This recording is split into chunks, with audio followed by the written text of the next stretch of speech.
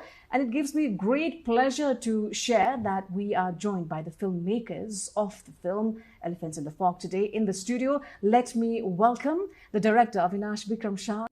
Namaste. And then the actor Pirati Pushpathing Lama. Namaskar. And of course, the producer who gets it all together, Adu Podal. Namaste. Welcome to all of you guys, and a huge congratulations once again to you. So much. Thank you.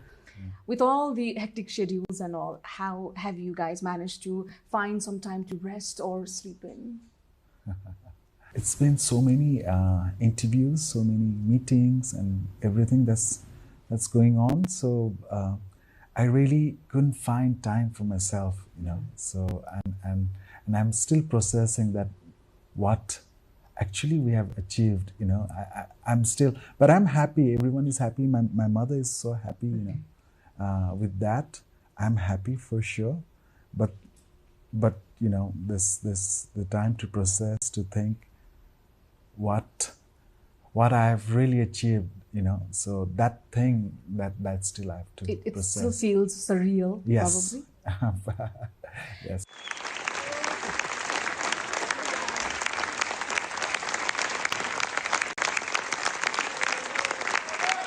This musical piece that we just started with, for many of our audience who have not watched the film yet, who have not gotten to watch, in fact, the film yet, who are waiting, what piece does this belong to in the movie? What does it represent? Well, in the film, we talk about the story of a Kinner community, and the community made their bread and butter by giving blessings to other people's ceremony, maybe like in some wedding ceremony, or like in some marriages. So they'll be dancing, blessings, and in our films, clapping is very important, and the strength of the Kinner community. So la la la la la la la la la la la. It reflects the energy and the joy they will provide for the family to bring more blessing for a particular person, like the couple, like newly married couples, or like the newly birth child. So it's a blessing and celebrations that way, and creating an anthem for the film as well, because we did it very many times in Cannes, and then how people perceive it before watching the films and after watching the films means like it really makes sense, you know. So it's like kind of sensations for now, let's say. Yeah. I think it's also easy to catch on. Yeah. Yes. When we were shooting this song and dance, like after that scene, everyone was doing, you know, throughout. I mean, till the end. I mean, our sound recordist, he's from Brazil, so he was always doing la la la la la. That's crazy. Yeah, it's so catchy. Yeah, and it's really feel very proud that we could represent our community.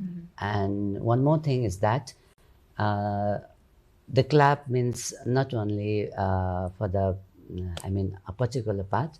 We always do clap whenever we are happy or anger, but beside that, we always clap for the best wishes. Pushpa, you are the heart of the story. Avinash, I think, has mentioned before that he knew the character was you when he laid his eyes on you. But it must have been a process for you to get into the role, given your non-acting previous past. How did the whole journey during the production, pre-production phase feel for you like? It's been a tough time, I know, which I spent, but most probably they trusted me, and we got many workshops and trainings, which was given by our scriptwriter Sandeepji and Akanksha Karki, mentor. And Sudam, yes, casting director Sudam. All of them was very, very humble and helpful. Each and every part has been, they gave us guided you yeah, through it. and we understood them, and we just learned and did work hard, and here is the result. Was My there a God. moment during the training where you felt like now you are Pirati? To be honest, at first I was little bit nervous whether I can't play Pirati or not. And the character has been played in my mind always, and I'm thinking, will I play the character? Will I justice her? And I always been suffering that words in my mind, and how to be creative, and how to be pure, and how to be authentic. As I said, the team trusted me, and I worked hard. They helped me, and mostly the teamwork. The teamwork was fantastic, and I built up myself that I could and I can do it. And really, the team was awesome. And I think it also shows in the product that you're able to, curate. And Avinash, adding to her, I mean, the main thing was for me as a director, for turning Puspa into Pirati was, of course, those training helped for sure. But the most important thing I felt, now I'm thinking, was building that trust between, both of us, because I was always trying to tell her that you don't have to act, you don't have to act, you are Pirati. Because whatever Pirati goes through in life, maybe, probably she has also gone through it, or she knows some people, who have gone through that, because she is working in an NGO, in Blue Diamond Society, and she is meeting a lot of people like that. So just be yourself, and the trust and meeting, we met many times. Many times. To get her into that role, it almost took 2 years, right? Yes. And the main thing is that what I found, Pirati and me, myself, is similar, because both of them are most encourageable and lovable person. And you are a mother. Yes, I'm a mother. Yeah, and an actor has to be, so vulnerable, so, and to be vulnerable, it takes courage, it takes courage and trust. when you reiterated that you are a mother as well, so it almost sounded like you have to go through the emotions, you have to have had experiences as such in your life to be able to portray that character. Is that so? Of course, otherwise how can you play the role, we for the director, for writer, there is some instances, where I don't have that experience, but I can relate to some other incident, to write or to direct the actress, maybe for her as well, That's why, this film, I chose Puspa, because she is a trans woman, and she knows, because she doesn't have to create something, otherwise for me it would be fake, through her experience, if something comes out, it's so authentic and so magical and so connecting, it will connect people. So that's why, she is mother, she has a lot of daughters, I know. You can see in movie. We really are looking forward to the everyone talked about her performance. Everyone. Even Anurag Kashyap, right? Yes. That was her. Why the name Elephants in the Fog, and why the need to cover a trans story? First of all, this, of course, it's a trans story, like you said, but here I dealt with a family, when I knew that they live as a family, mother and daughter relationship or Guru Chela relationship, that really intrigued me, because most of them are outcast kind of people, because they are they cannot live in the society, or even they are thrown out of their home. Now they have, a beautiful family. They choose the chosen one. And that was the hook, genesis for this film. I really want to see how the family works, Even though this film, like I said, it's a story about trans woman, but for me, it's more about this family, the story of mother and daughters, I always say, to my friends and to my brothers, it can easily be a very melodramatic story, and also very ethnographic film. But I really don't want to go there. I really want to focus on this mother's journey, How, like my mother, I live with my mother, and she is, when I went there for the research, I found same, my family and their family quite similar. It's quite dysfunctional, there's love, there's anger, there's hate, there's envy, but most important, there's love, that love binds them, so it's a family, a story of any family. Exactly.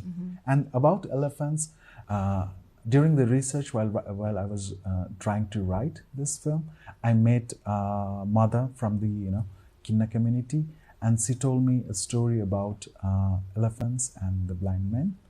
And what she said was, the blind men cannot, really know how elephant looks like, because it's so huge and they have to feel. They cannot, feel everything at once. When they touch the, the leg of the elephant, they will probably think it's a pillar of either if they touch, feel the tail, they will think it's a rope. And what she said was so profound, was the people in our society see us in that, limited perspective. They don't see us as a whole human being, So that was really, profound for me. And there is one saying also, the elephant in the room. What if it's a huge elephant in the room, but now they are in the fog, and my job was to bring the elephant out of the fog. It's the elephant, whole elephant, to show the audience, or the audience and to the people. Anup, the role of a producer, it's mammoth. You're arranging everything. You're making sure there is creative space for people working, the hands on the set. Normally, when we look at the role of a producer in a cinema, have we treated the role in Nepali industry as much as it should have been, or have we done justice to it? Good question. First of all, the ideas of a producer is somewhere not properly interpreted in Nepali film industry. The one who invests in the film is termed as a producer, but it's more than that. So the producer is the one who will pick the script or the final director, So it means like the producer should have some creative ability to find which project suits for him to make the films or something like that. So I started as a writer-director, and then produced short films, and then I started production manager jobs, and then started doing line producing. As I stay in Nepal, I really want to work in Nepali films, and somewhere my creative insights can be put, or the ideas that I really wanted to work on, maybe as a producer, I could do it. So I was learning all the things, how budgets are made in Nepal, how the schedules work, how many talents are here in Nepal. So it took almost 17 years to produce my own feature film. And I think I did a very good job. You can ask the director or the cast, because I paid her very well. Did he? And the thing is, I take a time to make things happen. When Avinash was taking time to have rehearsals with actors, going to Bhairava, or bringing all the actors to Kathmandu and have a rehearsals, there is a creative process going on, but still I have spent a lot of money for the logistics to make it happen, to bring all the actors. It was 25 people at one time, and then 15 people and 5 actresses, So it took years and years. And if if I was not a good producer, should I have wait for all this year to make it happen? No, right? Because there are lots of expenses, lots of things to make things possible. And I think I feel like I'm a proud, and it's very unseen story of a producer, how they work, or how hard their job is behind the cameras, you know. So I'm very thankful for having me here and give me a space to talk about my experiences. It's such a pleasure to have all three of you. Pushpa, building on it, did he pay you well? Yes, he did. Okay, he did. There we have. Main thing is that he just a particular person that he always says me that we need to be independent. So trust yourself, build up yourself, and really, man, thank you so much. He did it. Anup and Avinash, you worked also in another successful project, Lori, before. I hear you guys are best of friends in the set. Are you guys? It's like I was studying South Busan, producing. I studied producing South Busan, and I don't want to talk about since we talk about gender roles or gender neutrality, but still like the idea of husband and wife, you know. So the how a family functions, you know, there is a husband and there is a wife, and who holds the things, you know. So the relations between director and producer is something like that. How people take it. It can be husband and husband, wife and wife, or anything as such. But you know, what I'm trying to say is like, there is a good side as well, there is a bad side as well, but we accept everything of us and discuss and make things happen, you know. Even for Avinash, it's been like, I even like he was ready, I was not ready in many ways. So I took my years, like 2-3 years for myself to have a financing in the films. And even Avinash, I gave him a time to have like rewrite the script, work with the actors, castings. I took a time. So it's like mutual discussions that we have it, and we always fight. We look very close to each other, but have a little of rivalry because we have been working together for like 17 years, a long time collaborations. And if we don't have this sides of us, you know, good, bad, evil sides or ugly sides, we couldn't come along this long journey. So I produced a couple of short films as well, which went to good film festivals. But Cannes is the one where our work highlighted. That's what I can say. And so. For me, you know, the kind of film that I want to make as a director, as a writer, it's not the mainstream film that's you know, that's going on here, but the trust that that he gave to the kind of films that I want to make is always, you know, super. Yeah. So our first work is to find good story or talk about some stories or something like that, and then we'll think about, let's make about a film about it or something. So while there are creative differences, you are complementary roles for each other. Let's put it that way. Yeah. A marvelous feat at Cannes Film Festival. I wonder what criteria you evaluated. Maybe Avinash can answer this. When putting out your film or sending your film to festivals, there are festivals in Nepal as well. The first thing is Cannes is considered as one of the, you know, biggest film festivals in the world. Number one is that. Second, I'm self-taught filmmaker, and I watched films that has been, you know, selected in Cannes, at Cannes, you know, and they discovered those directors, the directors I love. I mean, most of the film went to Cannes. So second reason is that. And the third one is to sell the film. You know, Cannes is the must. I mean, they have this huge market, and you can actually, I mean, the festival is like not just to show your film. The foremost idea is how to sell your film, you know, to different part of the world. So the other reason is that. So first is it's a biggest film festival, and they really, you know, treat you, I mean, really good. I mean, the kind of, you know, feeling that I hope, you know, in Nepal I should have, you know, I should have got, that I, you know, received in Cannes. But now I'm happy that everyone is, you know, talking about this film, talking about us, and it's really good. But there I received that thing when our short film was there. And the other thing is our short film was sold in many, places. So it really, for those reasons, I think. It also felt like a continuation perhaps for you. Yeah, and since I was, they think they discovered me, my film. So yeah, they want to see more of my work. So yeah, and maybe it became, I don't know if I should say easier or something. Maybe they watched my film very curiously because I was there with the short film, and they want me to continue in the festival. Maybe another reason is that as well. Yeah. What goes into the criteria when considering whether to send to one festival or the other? Okay, a good question again. It's the 79th editions of CAT, and they have tremendous success and impressed many filmmakers from the world. As a filmmaker myself, or a student myself, when I started to learn filmmaking, we used to watch a lot of film from the world. We used to understand how films are going, and we talk about like there were certain kind of revolutions going on, and France was leading many revolutions in cinemas, like new wave cinemas.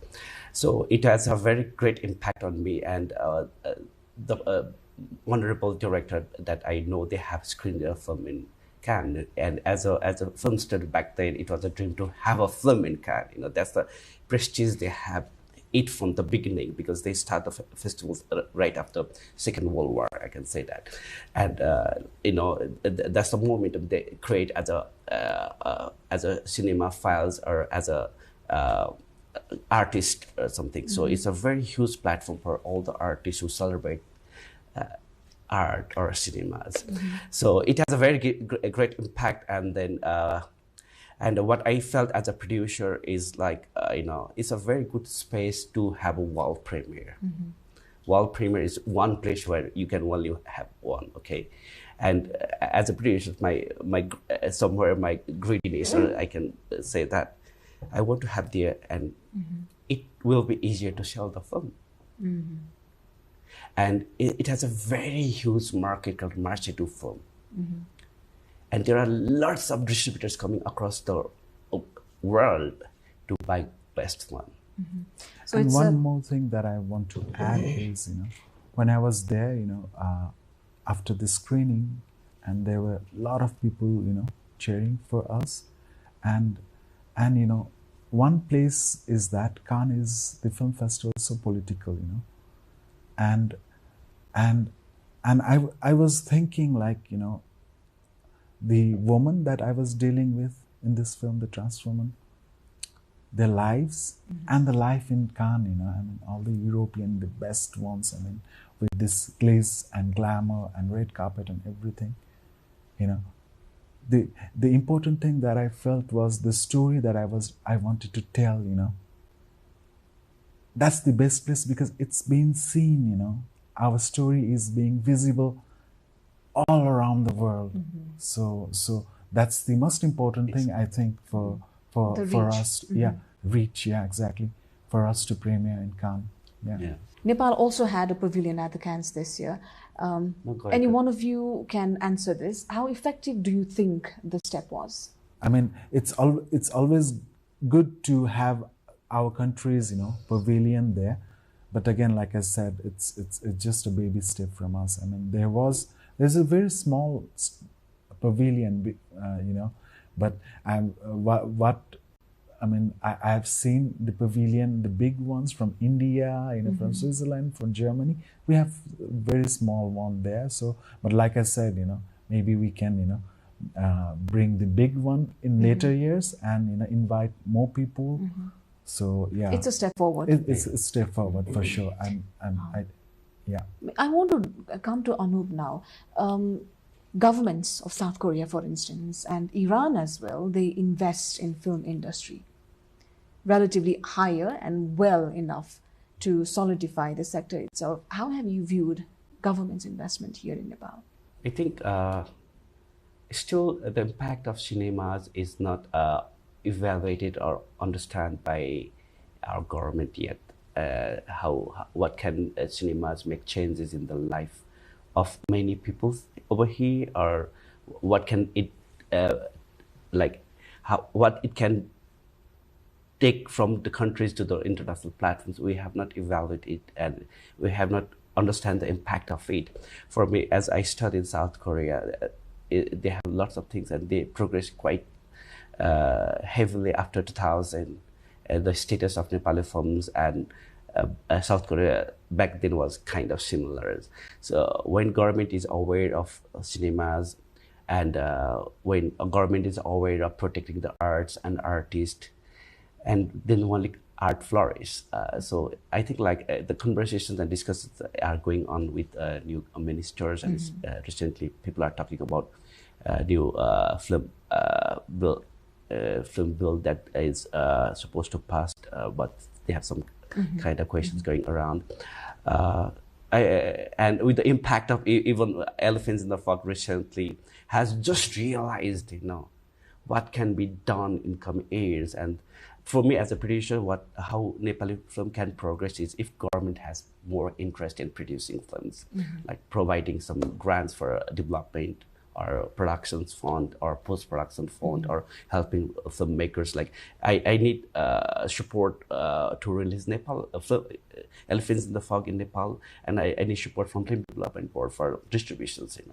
So if they are very serious enough to handle all these things, we can earn revenue at first, and the money will automatically go to the government. If they spend money, means like some certain percentage will be there for them. So, and we have we keep on paying taxes, and I don't know where our tax money are going from film development boards. I don't think doing different stops like trainings, which might not be required sometimes, and spending the money over there, rather than investing in some short films or some scripts or something like that, So the conversation is coming here because no one has taken film seriously, although we have a history of almost 60 years now. No one has taken cinema seriously, and this is a prime time. And I'm very happy we have having these conversations, and many young filmmakers are aware of the government, that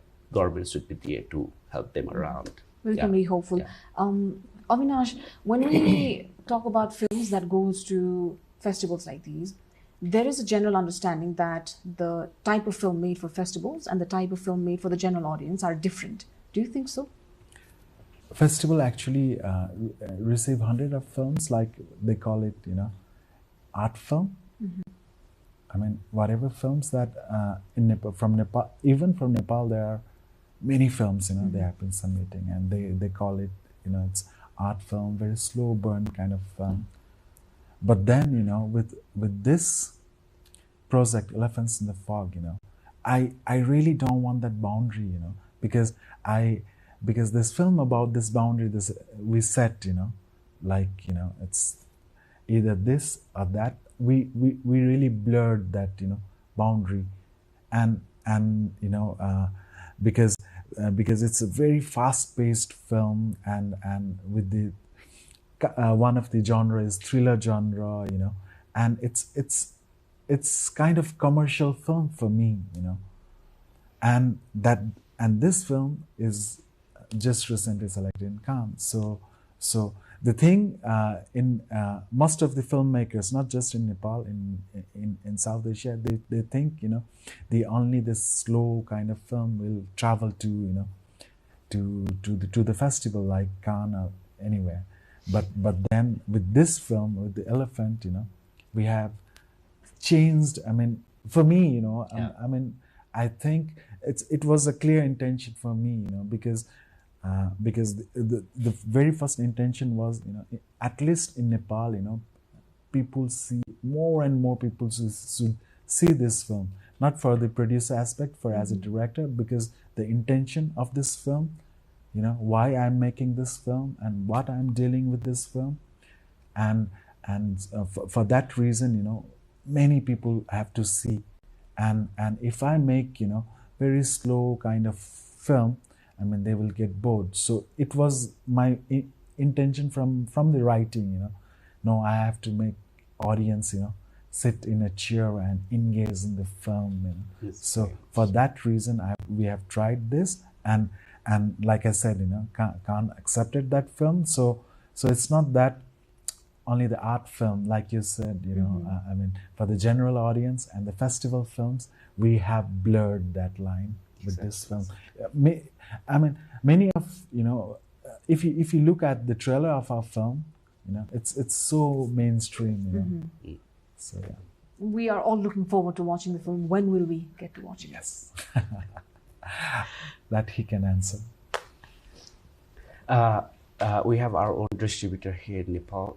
T-Fox Nepal is handling the distribution, and he's one of the co-producers of the film. His name is Prachnaman Shrestha, and we during Cannes we announced our distributors, but we're looking for the calendar, and probably we'll have our films on September 1st week. Great, September. Yeah. I'm sure you are busy with this project itself right now, but what other projects are you exploring next? What can we see you next in? Right now, I don't have any. I mean, I'm not planning for anything to do because I have to go back to office. Yeah, go back to office. She'll wait for traveling all film festivals that we'll have it, and then her plan. I'm her manager now, and then she's waiting for Nepal premiere as well, and she wants to see how Nepali audience will react, and she really after Elephants, she really want to get into acting as well. She discover herself more with the tools that she finds acting tool. So. Well, that's the another part. I have one plan, but I'm just thinking that I will do, but it will take time. Later, you will all know what I'm going to do. But beside that, right now I don't have any plan. Just going back to office and working as regular, which I'm doing in that plan you mentioned is a secret for now. Yes, secret. Which you cannot reveal at all. No, not now. Not now. When can one day people and audience will know one day. Oh, wow. I'm excited for you. Avinash, what about you? For me, I'm currently developing a new feature film, and it's an adaptation of a short film that Deepak Rana wrote. So I'm planning to do that. Let's see where it goes. But I really want to do it, soon. I mean, I cannot wait. So that's for me. Anu? I'm just reading some scripts, and I am probably producing like 1-2 films in 2026. Let's see. Yeah. As we've of course I've understood that. Yes, this is a story portrayed by a trans character, but it's also a family story about every family that we've seen. But when it releases to a wider audience, what kind of impact do you expect to see in the ground level? A first understanding to make this film is to have a very beautiful story of a very dysfunctional family where a mother and her daughters are living together, and that's a joy, that's anger, that's frustrations, and generally our daily life of ours wants to show it. And since our film is of a transgender mother and daughter, my first concern when I was doing it was I was very skeptical about how people will perceive it, or it will make money or not, or something like that. But what I realized is, like, as a person, what kind of story I want to tell, it matters. And probably, like, it's a very courageous or a bravery to make this film and get into mainstream audiences or theaters. It's like, as a film producer or somewhere an activist in heart, if I can't do this, or if I don't bring story to the audience, then who will do it, So we took a lot of courage to make these films, and when we were developing the script, or when Avinash was developing the story, we are not talking about any issues of trans, we are taking as a mother and daughter, and everyone will enjoy. And when they will enter in the cinemas, while they're watching the films, they will just see a story of mother through this actress. And and some people, like in our society, there are people who are very transphobic, there are different kind of peoples, but the thing is, like, when they'll start to watch, they'll have empathy towards the woman that we are portraying. And I hope it will change some narrative to look after them or something like that. And since it's like till now more than 2,000 people have watched it in Cannes, like there were like more than 4,000 I can say it, because it was screened 2 times and world premiere, and we have 3 times we have screened in 3 times in big auditorium. And this emotion you were talking about that you hope to generate, it was clearly seen during the screening as well. I think you had 8 minutes of standing ovation. Yes. And what you have said is so important for me. When you said empathy, maybe audience will have empathy towards trans women. I mean, they like we said, maybe they see the community, the person, as a whole human being. So that's the and also, like, this kind of conceptions are asking this kind of question is itself a bravery attempt, because we people, like, in general, we have very preconceived thought about anything, and we made our perspectives in like immediately bring our perspective without thinking. This kind of conversations even make people to understand many subject matters, and when people will watch it, then they will realize it. If they don't watch, then they will miss the biggest beautiful film ever made in Nepal. I always kept in my mind and my heart that this project will make a particular, bring a particular change for ourselves and for the society, that they will know us and they will reach out to us and they will know our story. I haven't imagined about Cannes and Film Festival at all, but what I thought that is this project will bring us in front, where we are invisible in our society. We are just fighting for our rights and for our health. That's it. And we are just in the box of this society. But this film brings us in a world stage, and definitely it works, and it did. And it's going to add on and hopefully change. It's a long process. Yeah, and one more thing, which is very important. The film is not about trans community only. It's all about a human being, and it's all about a story of mother and daughter. And I'm sure after watching this movie, people will realize it's a human story. Yeah. Pushpa, how did you feel when the audience gave standing ovation for many minutes? I can't explain. Oh my God, I don't have any words.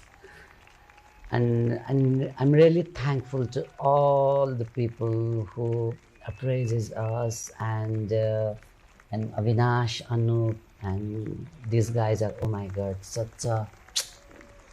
I'm just loving them, because you know what? Nobody dares to bring this story, this kind of story in front of the, cinema.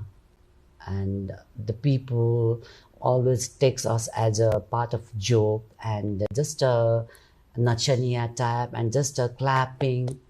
It's not about clapping and nachaniya type. Yeah. They dared it, and they bring it in front of the society, in front of the nation, as we can. As we all can see in worldwide standing ovation. Oh my God, means a lot for me. Means a lot. Yeah, it gives. Courage. It gives us for the visibility, encouragement, and empowerment also. Yeah. How did you feel during that moment? I felt so overwhelmed. I wanted to cry, but I was stopping so hard myself, but I couldn't. And all those hard works, I felt like it's paid off. Everyone was praising with the claps and everything. Yes. That was Anup, quickly, how did you feel? I cried before the screening, actually. Why? No, like we have a protocol, and then we had a green room before the screening, and everyone was having champagne. I took my champagne and I was in the corner.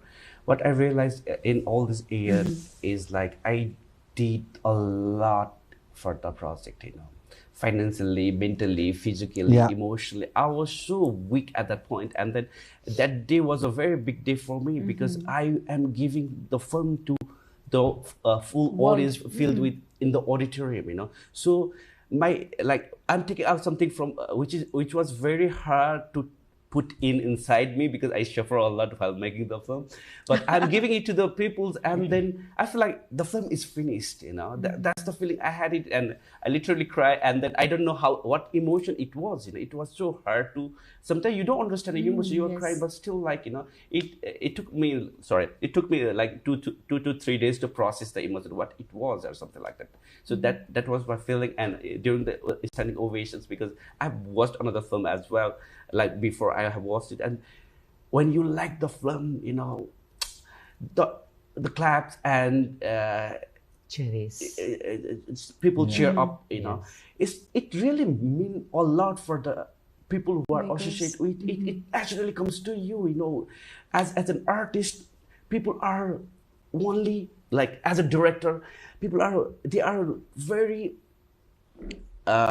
very greedy of claps, not the money, okay? Like praising by the audience. Means more. Yeah, it means more, and somewhere of validations, you know, that you did it. I like your film. You made it. Yeah.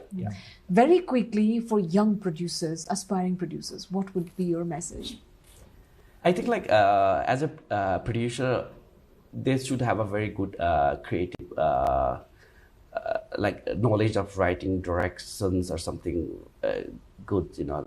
They should be creative enough to handle the whole things and understand the market, like how Nepali film industry works. You need to know people over here. So I think like reading more scripts and understanding the scripts matters at first. Yeah. Pushpa, what would your message be to your audience? Just be a human being. That's it. Wonderful. Empathetic, you know? Yeah, in an empathetic way. Beautiful. Avinash? For me, I would say don't give up, because we say highs and lows. Here mostly it's lows. It's lows, and so don't give up. Eventually, you know, it will turn yourself really tough to, you know, handle things, and it will eventually pay off. Don't give up, really. Great. Thank you all for being here and for sharing your experiences. And once again, congratulations and all the best for the future. Thank you very so much and namaste. Thank you. शादी के दिन में बाजे ढोलकिया सुना ए सखिया ना, दुल्हा के सिर पे बांधल मौरिया सुना ए सखिया ना, ला ला ला ला ला ला ला ला ला ला ला ला.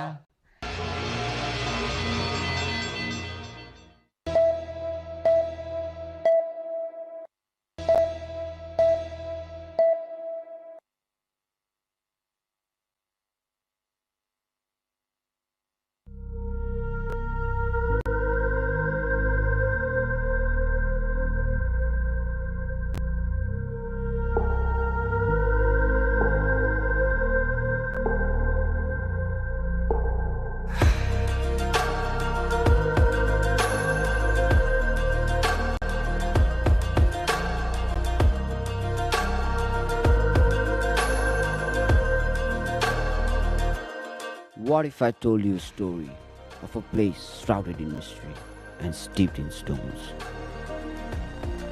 A place where warriors were born and raised, and their path through the mountains still remain to this day. Ajirkot, Gorkha, the unbeaten kingdom. हामी पाहुनाहरू आउनु हुँदाखेरि हामी यसरी स्वागत गर्छौं अनि अलि नाचगानहरू देखाउँछौं.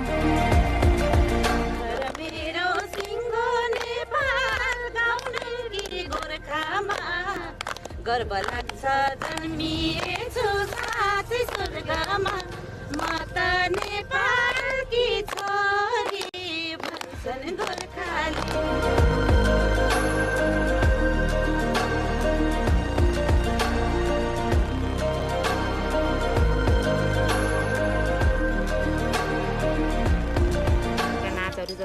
पिठाहरू चुड्काहरू भन्ने चाहिँ विशेष गरी हुन्छ यहाँ।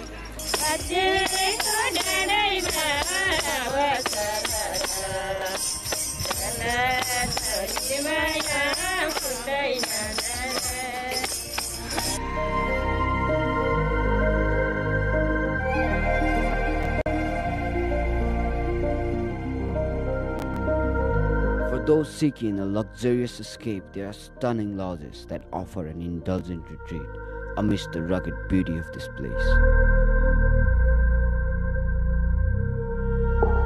But for the true adventurers, this place has it all, from trekking through dense forest of Nagepokari tracks to exploring ancient temples and learning the rich history of the region.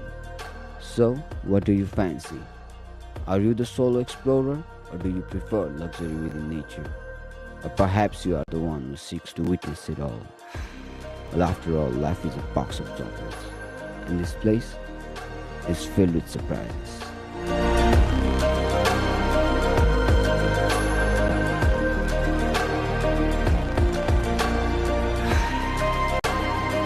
Welcome to the place where magic and reality intertwine, where the wonders of nature are both breathtaking and awe-inspiring. From the elevations of 300 meters to a towering 8,000 meters, this place will leave you mesmerized and in awe.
Direct talks between the US and Iran are said to begin in Switzerland, despite the Iranian military saying it has closed the Strait of Hormuz again over Israel's attacks on southern Lebanon. Iran also cited a breach of its agreement with the US to end the war as a reason for the closure. However, the US military had said traffic continues to flow in the strait. US Vice President J.D. Vance arrived in Switzerland early on Sunday morning for the new round of negotiations. An Iranian delegation, including Parliamentary Speaker Mohammad Baghir Ghalibaf and Foreign Minister Abbas Araghchi, arrived late on Saturday. Officials from the US and Iran will be joined in at the talks by Pakistan's Prime Minister Shehbaz Sharif and the head of the country's armed forces, Field Marshal Asim Munir. Pakistan has acted as a mediator throughout the war and hosted a previous round of negotiations between the US and Iran. Iran's Foreign Minister spokesperson Ismail Baghai said that his country would be demanding that the other side fulfill its commitments. Earlier this week, the US and Iranian presidents signed an initial agreement aiming to end the war, including in Lebanon, with immediate effect. It includes a commitment to further the talks to reach a final deal over the next 60 days. A severe heat wave across much of Europe has prompted governments to impose emergency measures, with France restricting alcohol consumption at public events. In France, temperatures are expected to reach 39 degrees Celsius to 41 degrees Celsius in some regions, with 35 of the country's 96 departments placed under red heat wave alerts. Following a crisis meeting, French Prime Minister has announced a temporary ban on alcohol consumption at public gatherings in affected areas. Germany has issued national heat advisories with forecast of temperatures nearing 38 degrees Celsius and warnings that a combination of heat and humidity could trigger severe thunderstorms across parts of the country. Italy is also experiencing widespread disruption, with temperatures reaching up to 37 degrees Celsius in some cities. Public life and tourism have been affected, with visitors in Rome queuing under intense heat outside major landmarks, while others sought shelter in shaded and underground areas. In Spain, authorities closed a major football zone in Madrid's Plaza de Colón as a precautionary measure amid extreme temperatures, while match screenings are shifted to air-conditioned venues. Meteorologists and climate scientists say the frequency and intensity of European heat waves are increasing, linking the trend to long-term climate change and raising concerns over public health risk and infrastructure stress. India's 2.2 million aspiring medical students sat a re-examination under tight security on Sunday after the last test was scrapped following a paper leak that triggered widespread outrage. The failure of the hugely competitive exam, along with a separate marking fiasco in high school tests, sparked an outcry and fueled youth protests demanding the education minister's resignation. The authorities say they deployed more than 200,000 officials, including police, and restricted the Telegram messaging app. The National Testing Agency NTA said it had put in place a multi-layered security framework to ensure a fair and transparent examination. That includes biometric authentication, AI-enabled camera surveillance, and GPS tracking of question papers. The National Eligibility Cum Entrance Test NEET, the gateway to India's medical colleges, is taken annually by millions of candidates competing for just over 100,000 undergraduate seats. The intense competition has fueled a vast coaching industry and created opportunities for organized criminal networks seeking to profit from paper leaks and exam fraud. The leak prompted a backlash from students and parents after last month's exam was scrapped, with Indian media reporting suicides of some teenagers. India's Central Bureau of Investigation has arrested the alleged kingpin behind the leak, identifying him as a chemistry lecturer. Public anger has also fueled the rise of the satirical Cockroach People's Party, which has attracted millions of followers since its launch in May and demanded the resignation of Education Minister Dharmendra Pradhan. An Italian tourist died and several others were injured after a major fire tore through the beachfront Viva Dominicus beach resort in southeastern Dominican Republic, forcing the evacuation of about 1,690 guests. The blaze sent towering flames and thick columns of black smoke above the Caribbean coastline as firefighters battled for hours to bring the fire under control. Dominican authorities said guests, including families with children, were evacuated and relocated to nearby hotels and temporary accommodations. Preliminary findings indicate the fire spread rapidly due to strong winds and highly combustible palm thatched roofing materials used in parts of the resort. The cause of the blaze remains under investigation. The property has been closed until further notice while authorities continue their investigation. Australian researchers have trained lab-grown brain cells on a silicon computer chip to play the 90s shooter game Doom and say they are just scratching the surface of what the neurons could be capable of doing. It's the science fiction work of biotech boffins at Cortical Labs who research the developed and technology that harnesses the workings of the brain's networking system. Each so-called biological computer contains around 200,000 living human brain cells grown from stem cells that were harvested from blood donations. Researchers say the cells were able to learn and respond to in-game stimuli, demonstrating a capacity for adaptation and basic decision-making. While the technology remains at an early stage, scientists believe it could eventually contribute to advance in artificial intelligence, neuroscience research, and drug development. The project is part of a broader effort to explore whether living neural networks can perform certain computing tasks more efficiently than traditional computer systems. Researchers say the results suggest biological intelligence may offer unique advantages in learning and energy efficiency. The breakthrough also raises questions about the future role of biological computing in technology and medicine. Scientists at Cortical Labs say further research will focus on increasing the complexity of tasks these neuron-based systems can perform and better understanding how living cells process information in hybrid computing environments.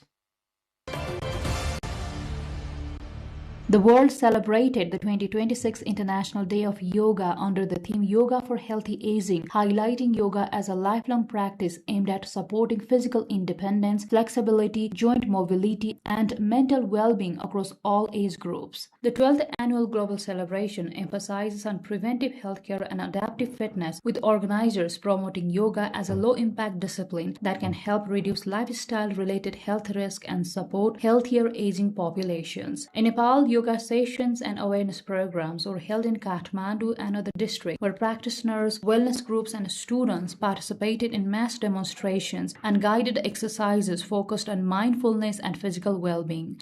Yoga practitioners in the country also encouraged wider adoption of yoga as part of preventive healthcare routines. In India, Prime Minister Narendra Modi led the national celebrations from Kolkata in West Bengal as part of nationwide events marking the day. Authorities also highlighted targeted health initiatives and yoga-based wellness protocols aimed at promoting preventive healthcare across different regions.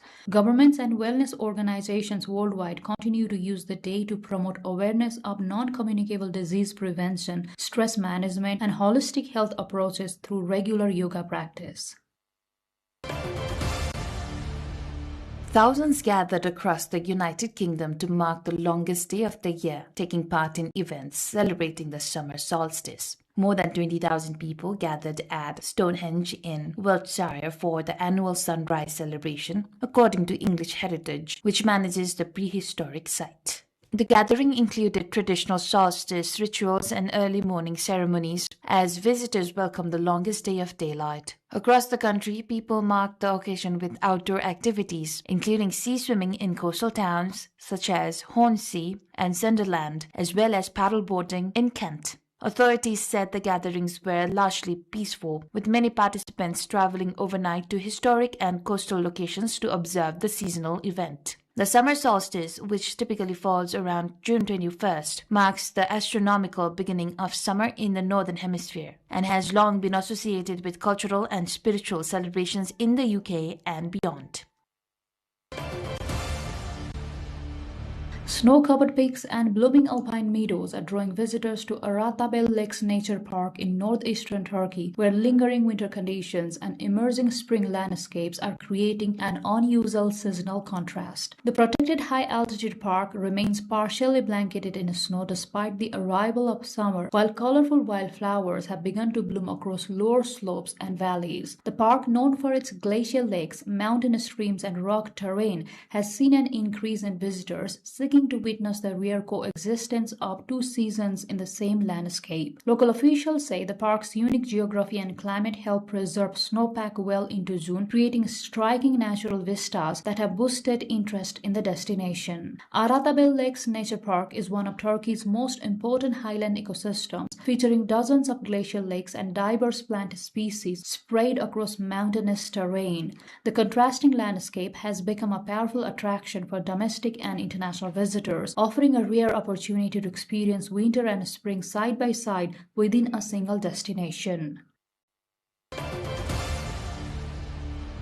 A large-scale artificial intelligence art museum, Dataland, has opened in Los Angeles, marking one of the most technologically ambitious entries yet in the rapidly expanding field of AI-driven cultural institutions. The project has been developed by Turkish media artist Refik Anadol, who describes the museum as a hybrid space combining architectural design, machine learning systems, and real-time biometric interaction. According to project details, the installation environment is powered by an estimated 10 million lines of code and a visual infrastructure capable of rendering up to 1.5 billion pixels across interconnected displays. The system is designed to continuously generate and modify imagery using AI models trained on large-scale datasets of visual, culture, nature, and archival material. It also features immersive galleries where sensors embedded into walls and spatial systems respond to visitor movement and environmental inputs. Visitors were also given wearable bracelets that track physiological signals such as heart rate and other biometric indicators. These inputs are intended to influence the behavior of the AI-generated artworks in real time, effectively allowing the installations to react to audience emotion, states, and collective presence within the space.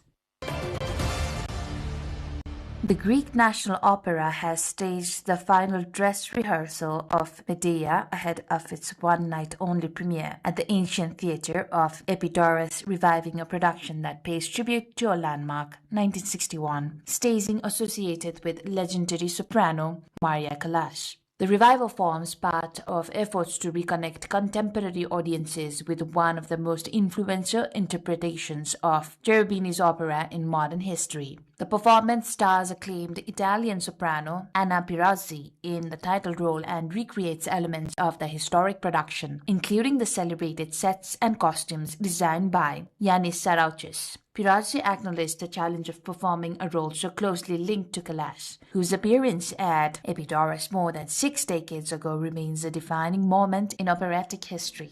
The production is expected to be one of the standout cultural events of the summer season in Greece, drawing opera enthusiasts and international visitors to the ancient amphitheatre, a UNESCO-recognized venue renowned for its acoustics and historical importance. Organizers say the staging seeks to balance historical authenticity with contemporary artistic interpretation while honoring Callas's enduring legacy in the operatic world.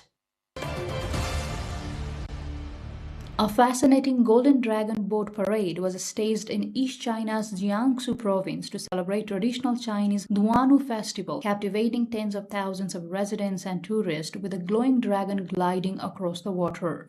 The featured parade is an intangible cultural heritage from Yangshu County of South China's Guangxi Zhuang Autonomous Region. The parade came alive with a winding line of 55 illuminated bamboo rafts linked end to end, moving through the old moat outside Suzhou's historical Xiangjian Gate. The parade of the dragon-like line of boats stretched over 500 meters, fascinating many tourists who came from across the country to enjoy the festive cheer. The spectacle also featured golden umbrellas and a 4.8-meter high new dragon head that is predominantly green and specially made for this performance. The festival coincides with the traditional belief that this is a time to ward off misfortune, as poisonous animals and insects are thought to become more active during this period. Traditional activities such as dragon boat races and eating zhongji or sticky rice dumplings have been passed down for ages to celebrate the festival.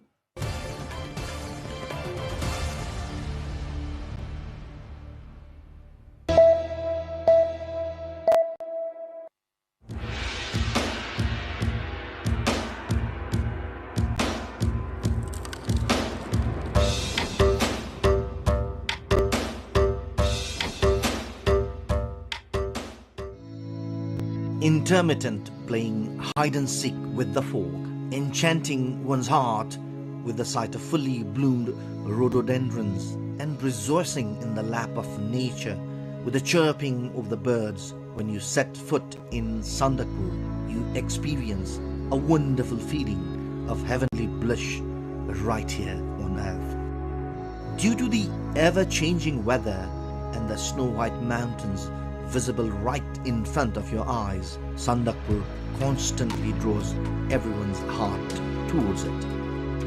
As a habitat for numerous species of birds and endangered wildlife, Sandakpur always leaves an indelible mark on the hearts and minds of all.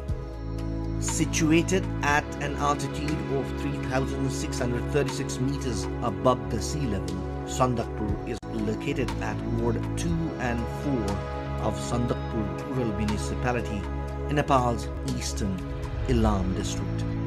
Embracing the mountains of Nepal, India and Bhutan, Sandakpur is the only place in South Asia where one can observe the Himalayas of all three countries. While enjoying the Himalayan settlements, one can observe the sunrise and sunset from Sandakpur. It is the only place in Nepal from where over 60 mountain peaks, including the Mount Everest, Kanchenjunga, Makalu, Pathivara and Kumbhakarna can be seen from one spot. Being the source of the holy Mai River, one of the 4 major rivers in Ilam, Sandakpur is also revered from a religious standpoint, attracting pilgrims from Sandakpur Ridge. The settlements of Ilam, Jhapa and West Bengal of India seem so close that it feels like you could hold them in the palm of your hand. The crimson glow of the sun rising from the Bay of Bengal in the morning, glittering upon the mountains. The joy of witnessing this form such a height is majestic. That is why in winter for the snow and during the monsoon for the rain, the number of visitors from both home and abroad to Sandakpur is on the rise. Among the different species of rhododendrons found in Nepal, 36 can be spotted just along the Sandakpur trek. The rhododendrons blooming all over the forest captivate every heart. With the chirping of birds, the cliffside honeybees, and the opportunity to study endangered species like the red panda, vultures, while enjoying nature, Sandakpur journey has captivated trekkers from around the world. Every year, more than 150,000 tourists from India, Bhutan, Bangladesh and Europe visit Sandakpur. Known as the Bird's Eye Place, Sandakpur was declared a one province, one cultural village by Nepal government in 2018. However, the place still awaits infrastructures like drinking water, electricity and proper trekking trails. Sandakpur can be reached after a 42-kilometer ride from the Ilam headquarters via Mai Pokhari and Kalu Pokhari. Another route to Sandakpur is from Ilam Bazar via Biblate, Sulubung, Mabu and Kalu Pokhari. When trekking to Sandakpur, the highest point of the Mahabharata range, the joy of staying in the homestays and hotels along the way while savoring local cuisine is immeasurable. While forging a connection with the Himalayan settlements, enjoying herbs and local produce, and playing in the snow in winter and the rain during the monsoon, you must visit Sandakpur at least once in your life.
Nepal is a cultural, religious and a natural heaven for tourists with various adventurous attractions on offer.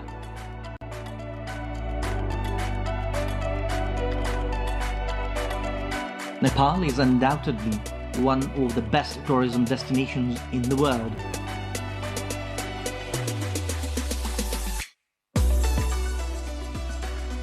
Numerous UNESCO World Heritage Sites and conservation areas are some of the major attractions for tourists in Nepal.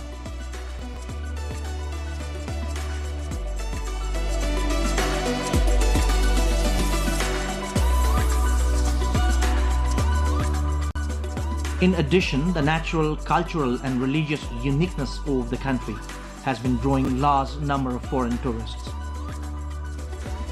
Every place on earth has its own geography, cultural identity, environment, food and lifestyle. They collectively become the identity of the place. Especially the places attracting tourists got to have their own diversity and uniqueness. Madhya Province is one such place with its unique cultural identity and geography.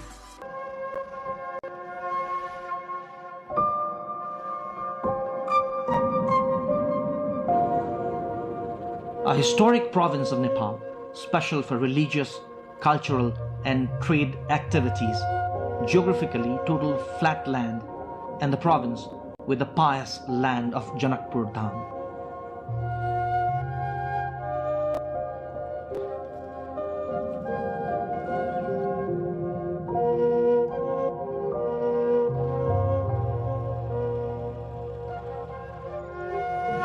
Some of the major destinations in Madhya Province are Janakpur Dham, Parsa Wildlife Reserve, Salhes Garden, Gadimai, Jaleswarnath Mahadev.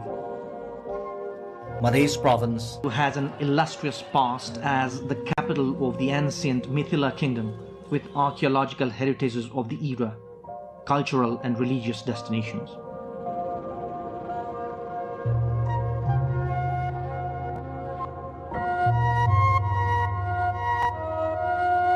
The province has special importance in the overall trade and transit of Nepal with the entire province in the Tarai Plains.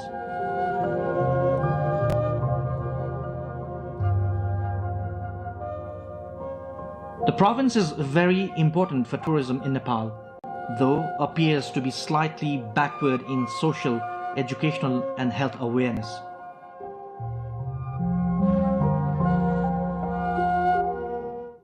The province has 4 domestic airports. The under construction Kathmandu-Nizhgard fast track and the international airport at Nizhgard will definitely open doors for its prosperity through tourism.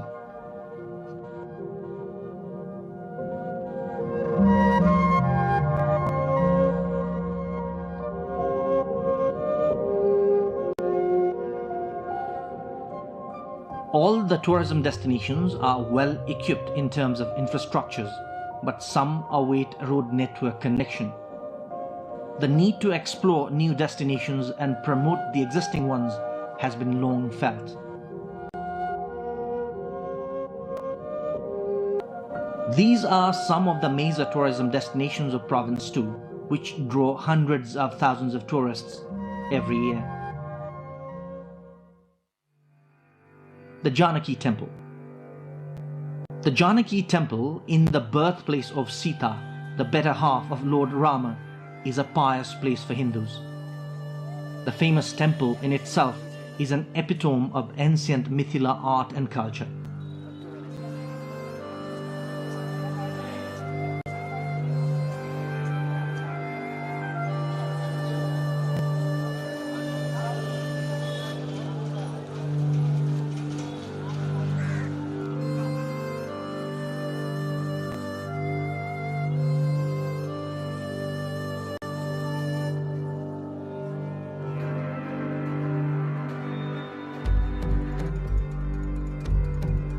The temple, built in Mughal architecture, is believed to have been built by the then Princess of Tikamani of Madhya Pradesh in India by spending over 900,000 silver coins, a whopping sum at that time.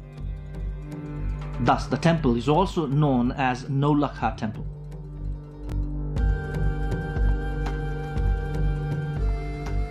The construction of the temple took almost 17 years, from 1894 to 1911. The Janaki Temple is the pride of the Mithila and a cultural heritage. All rituals from birth to death are conducted as per Mithila culture in this place. Major religious fairs take place annually in Janakpur Dham, including on Ram Navami, the birthday of Lord Rama, full moon day of Nepali month of Asuz, Kozagrat Purnima, Vivaha Panchami, and famous Jhula in Fagun.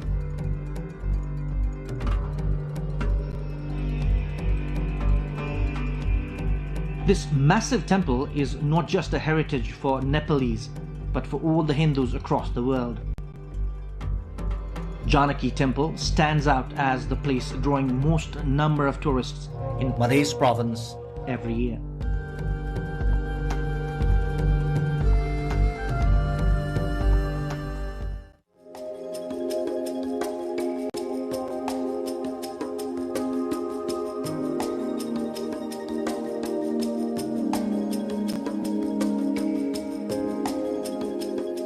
Chinnamasta.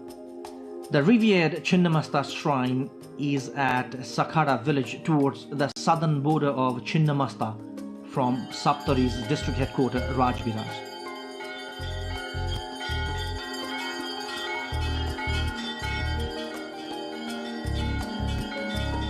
Chinnamasta is one of the revered shrines known for fulfilling worshippers' wishes. The shrine is about 10 kilometers drive from Rajviras.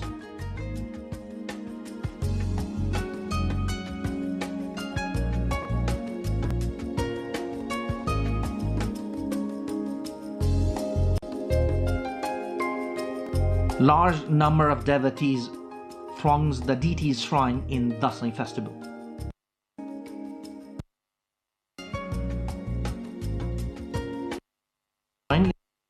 Of the religious tourists here are either domestic or from India. The history of Chinnamasta deity's shrine, with immense religious tourism potential, is connected to the history of Simrongarh.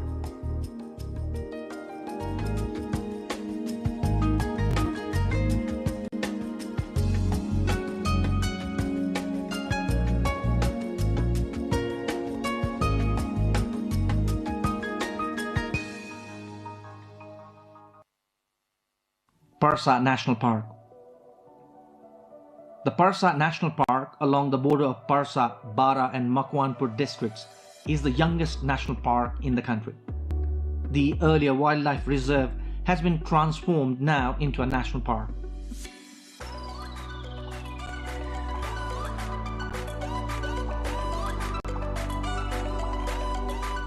Parsa National Park is a perfect destination for those tourists interested in wildlife.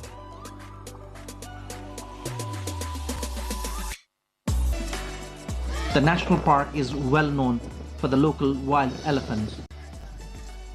Parsa National Park is home to some exotic wild animals including the Barasingha, blue bulls and the Bengal tigers. Likewise, birds including very rare spiny babbler, cranes and reptiles like pythons are found here. The number of domestic as well as foreign tourists visiting the national park has increased after development of tourism infrastructures in the area.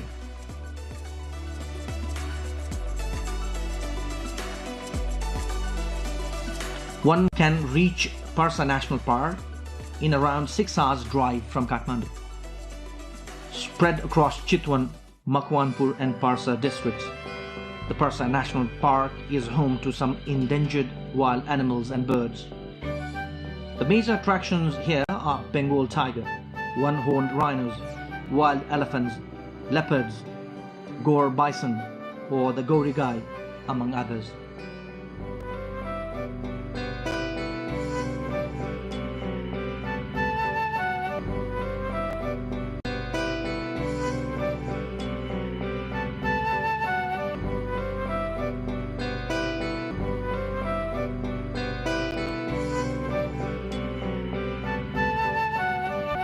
Dhanusadham. The Dhanush temple at Dhanusadham municipality of Dhanusa district is an important tourism destination of Madhya province.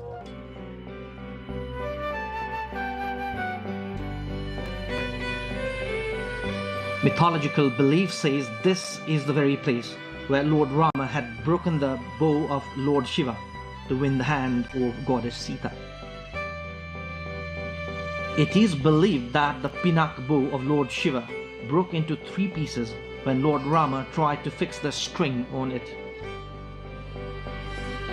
According to the famous Hindu scripture Ramayana, one of the pieces went to the sky, another went to the netherworld, and one dropped on earth here at Dhanusadham.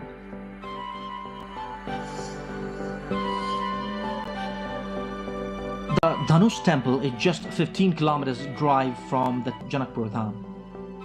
The name of the place has been derived as Dhanusadham from the legend of Ramayana and also the district known as Dhanusa. As per popular belief, the one who sees the piece of bow will be eternally blessed.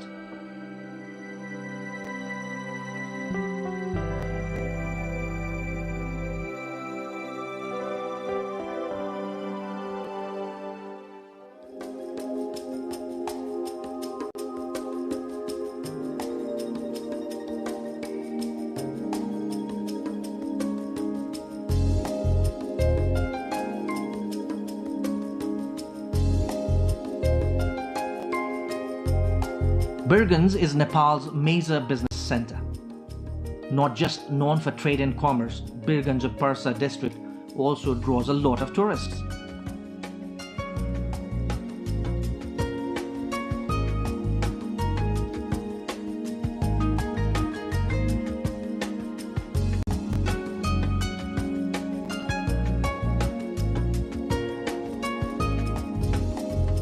Gararwa Pond, Sankaracharya Gate, Ghantaghar are some of the other engagements for tourists in Birgunj. Gariharwa Pond, the site of offering prayers to the sun god, is a sight to behold during Chhath festival. There is a temple of sun god in the middle of the pond. Gadimai. Gadimai is a revered shrine of deity at Bara district, known around the world for massive animal sacrifice every 5 years. The month-long religious fair takes place every 5 years. Gadimai is just around 8 kilometers drive from Kalaya, the district headquarters of Bara. Jaleshwar Mahadev. The only temple in the world in Mautari district housing Mahashivalinga underwater, center of faith of the Hindus, the gateway to Mithila. The attractions here are the Mahashivalinga, the cave in the temple, and the annual fair on Sivaratri. One can reach here by easy road travel from Kathmandu to Jaleshwar.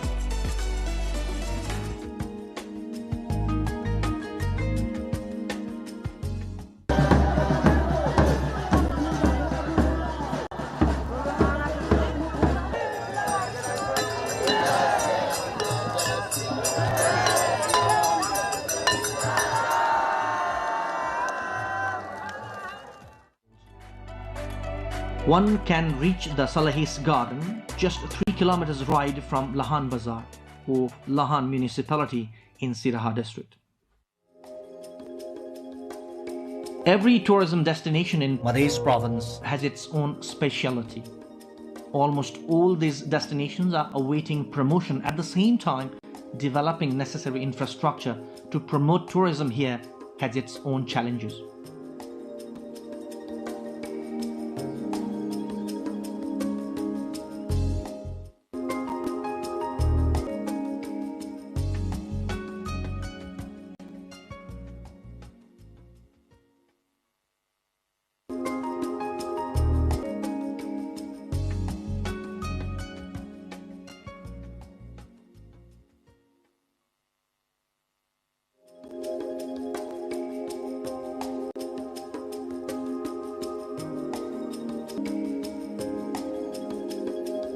Tourism could be the road to prosperity for province too, if only the government pays little more attention in developing and promoting potential destinations. Compared to some other provinces, it has much higher tourism potential.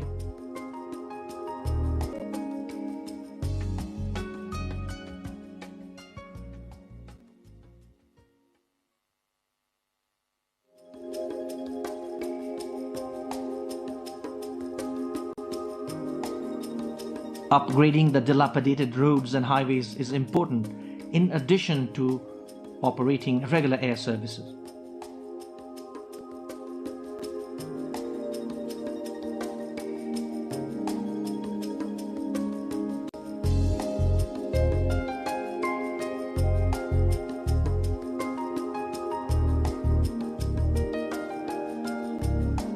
The province and ultimately the country can reap the benefits of tourism if only the slogan of "guests are gods" can be better implemented.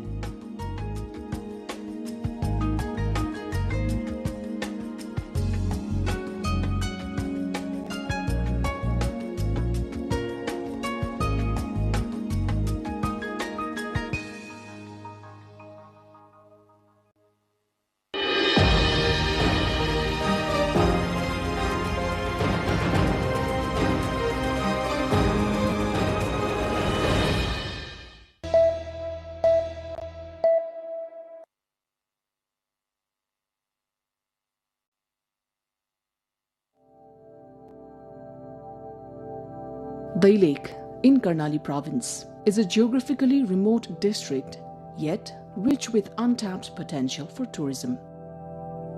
Stepping into Dai Lake, celebrated as a treasure trove of Khas art, culture and heritage, brings a unique sense of joy. Journey begins amid its natural beauty, leading us toward Mahabu Rural Municipality. As we leave the mid-hill highway, the terrain becomes challenging, with hilly, muddy roads demanding patience and skill. Long lines of vehicles crawl carefully along the cliffs, reflecting both the difficulty of the route and the enduring devotion of Mahabu Dham. Many travelers choose to continue on foot, advancing step by step toward their destination. Passing through Channa, Dasarathi, Okharbanz, Bhavsaini, Noli and Unipata, pilgrims ascend the slopes toward Lisne before finally reaching Mahabu Patan.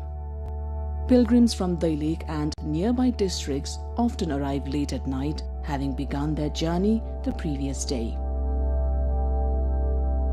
The path to Mahabu Dham is thrilling, adventurous and breathtaking, made even more dramatic by the steady rain, drifting fog and steep inclines.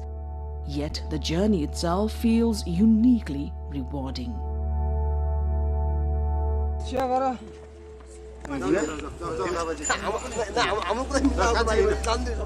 Mahabu Lake or Mahabu Dham, located within Mahabu Rural Municipality, is a remarkable place of natural beauty, religious significance and cultural heritage.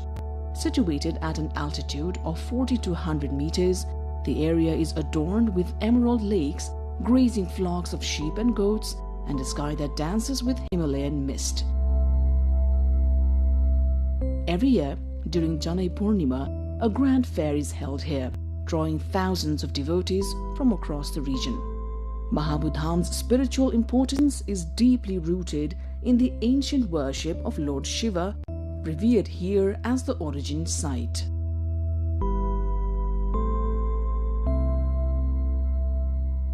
From Mahabu Lake, visitors can enjoy magnificent views of Api and Saipal Himal, and on clear days, even the plains of Bardia.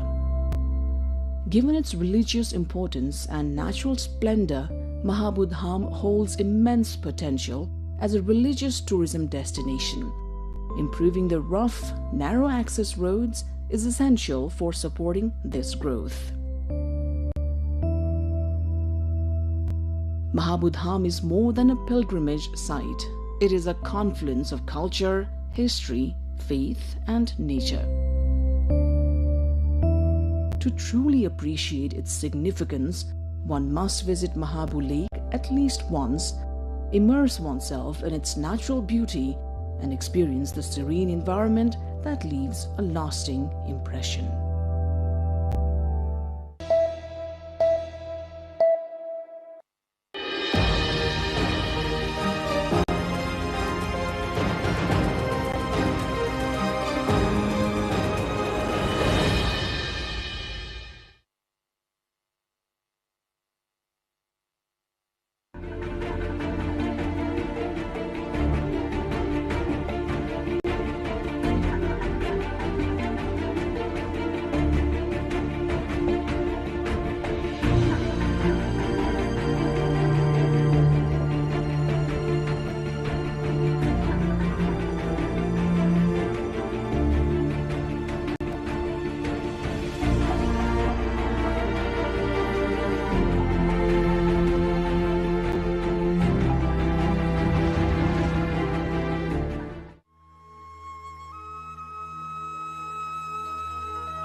The country wakes up with the first touch of sunlight kissing the Antu Dara in eastern Nepal. Antu Dara in Ilam district is the pride of Kosi province.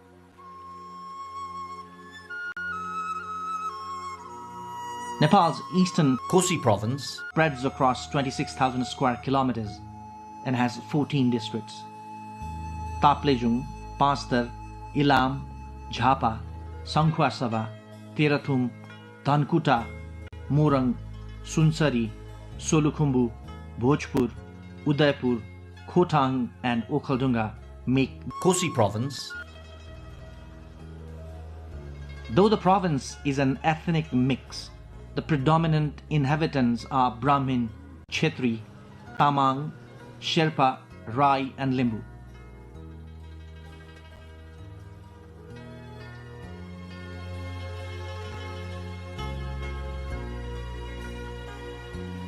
Kosi province, with the capital Biratnagar, is geographically very diverse. The province boasts the highest peak in the world, Mount Everest, to the lowest land in the country, Kechana Kabul. The local lifestyle and landscape of Namche Bazaar, the gateway to Mount Everest, Lukla Bazaar and Everest Base Camp are incredible. Over 24 mountain peaks above 7,000 meters, including the Kanchenjunga, Makalu, Varun, Lhotse, Choyu, Tuplase, in addition to the Mount Everest, make the roof of the province. The potential of tourism in the province is also as high as the Mount Everest.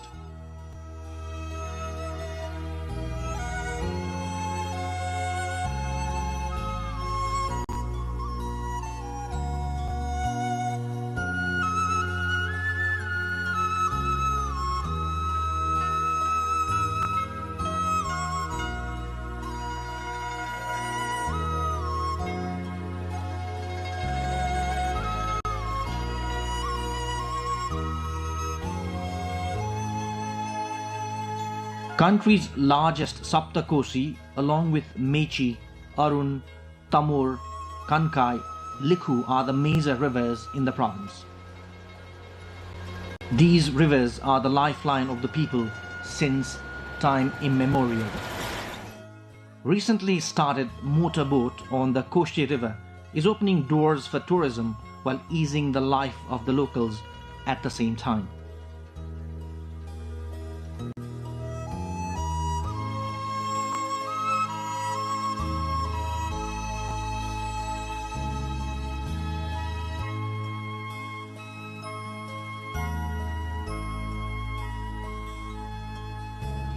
Situated at just 70 meters above the sea level, Kechana Kabul in Jhapa is the lowest point in the country.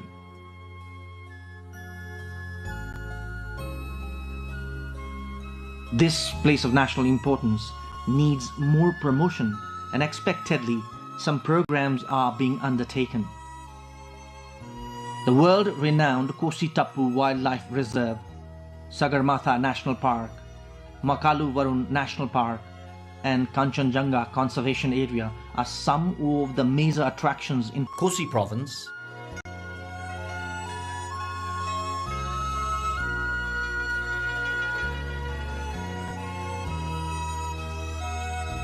These protected and conserved areas serve as the museum for those interested in wildlife, flora and fauna, wetlands and biodiversity.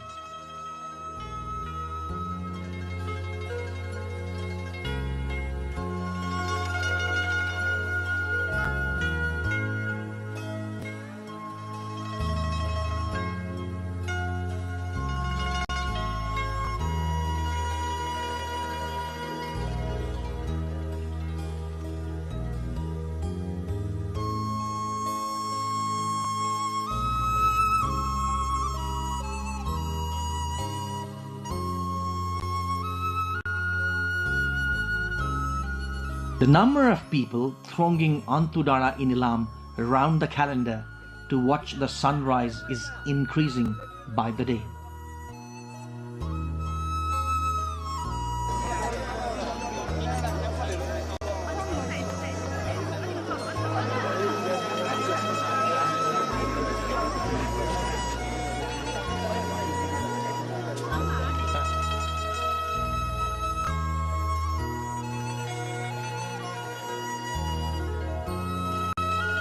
The symmetrical tea gardens of Kanyam cannot be described in words.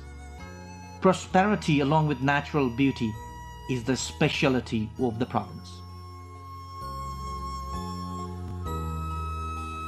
No foreign or domestic tourist returns disappointed from this place.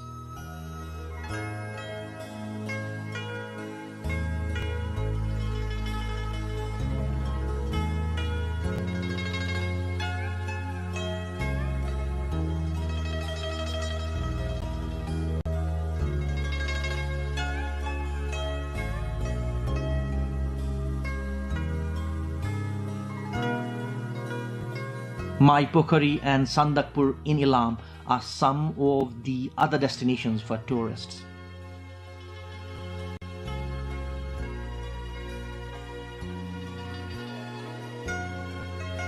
Sandakpur is probably the only place in Asia from where one can enjoy the panoramic view of around 60 mountain peaks.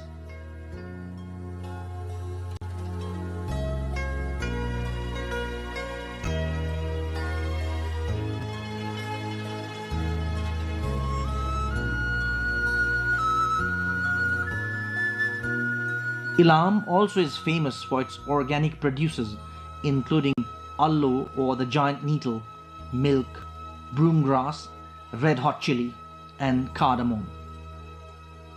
The hill station or Bedetar along the border of Sunsari and Dhankuta, Namaste waterfall in Dhankuta, Hile Bazar, and Todke waterfall are some of the other destinations for tourists. The 90 feet tall Namaste waterfall, just 10 kilometers away from Bedetar, is attracting many tourists of late.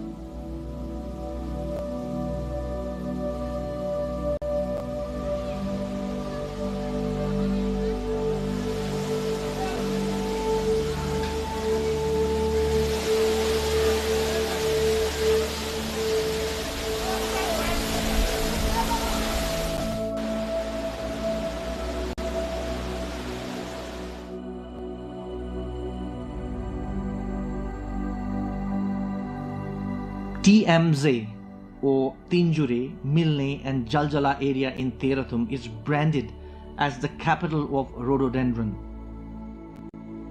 The area boasts 28 species of the national flower. This area also generates interest among explorers and researchers.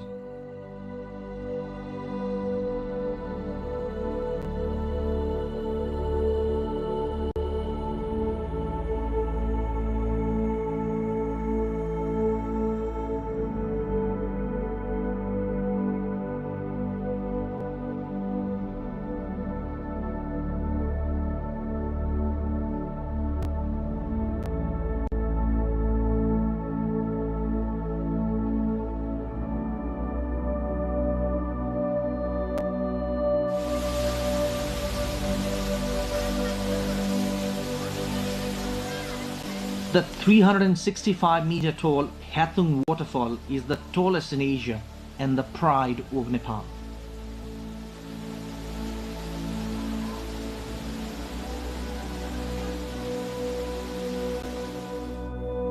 Kosi province is ahead in terms of infrastructures and facilities. Standard hotels are found in almost all places in this province. The province has 11 domestic airports. Most of the destinations are accessible and connected by highways and roads.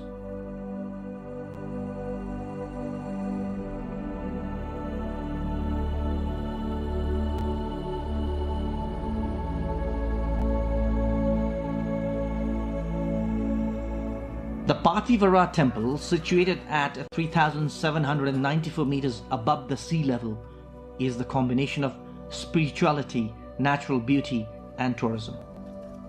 This is one destination in every Nepali's bucket list. The blooming rhododendrons in the spring and snow-white terrain in winter keep the tourism interest alive around the year.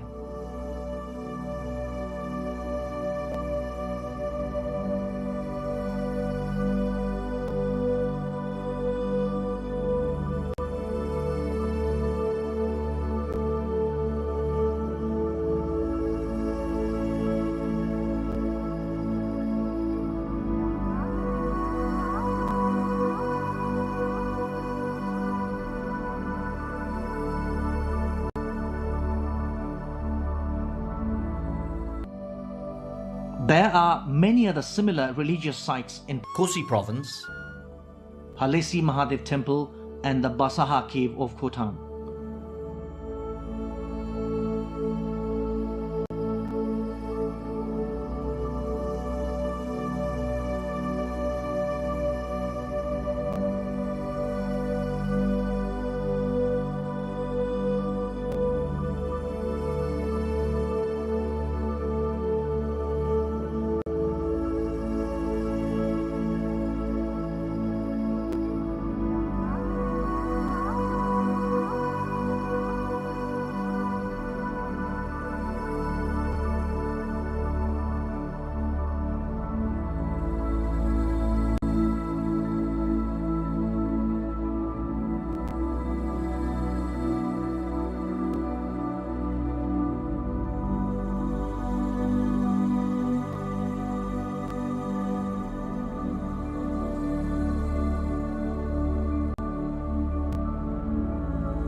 Buddha Subba Temple in Dharan of Sunsari.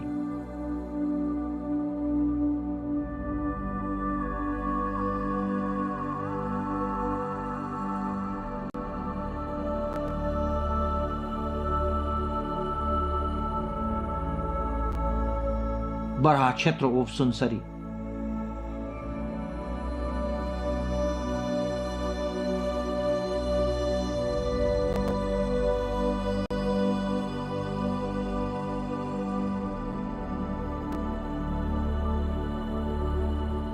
Mini Pathivara of Vilam.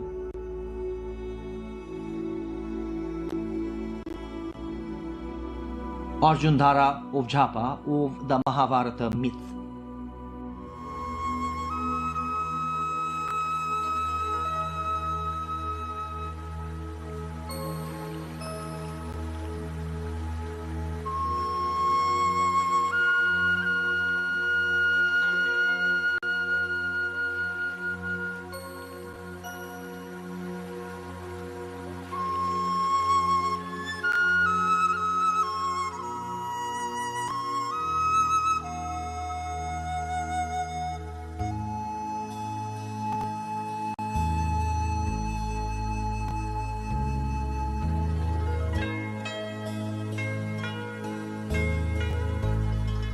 The Taksar Bazaar of Bhojpur is another destination not to be forgotten in the list of tourism destinations in the province.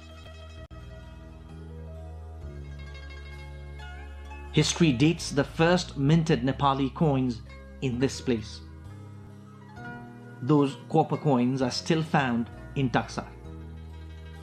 The small hamlet is a perfect destination to see the Eastern Nepali lifestyle.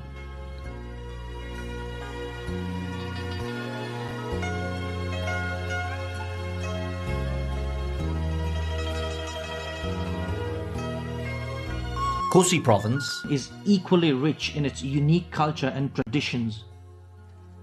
In addition to the major festivals celebrated by the Brahmins and the Chetris, different ethnic groups like Tamangs, Sherpas and Muggars rejoice in Losar.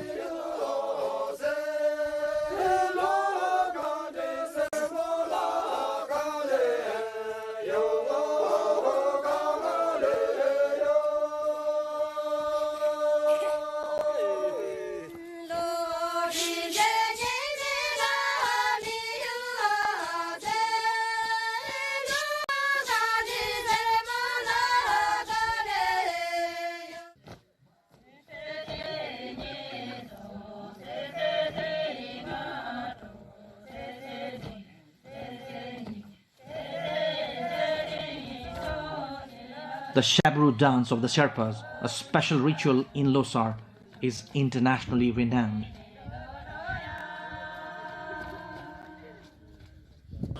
The Udoli and Uvoli of the Rise and the Dhan dance have their own religious and scientific importance.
The Tarai Plain of Province 1 is the breadbasket of Nepal. The fertile soil is perfect for agriculture.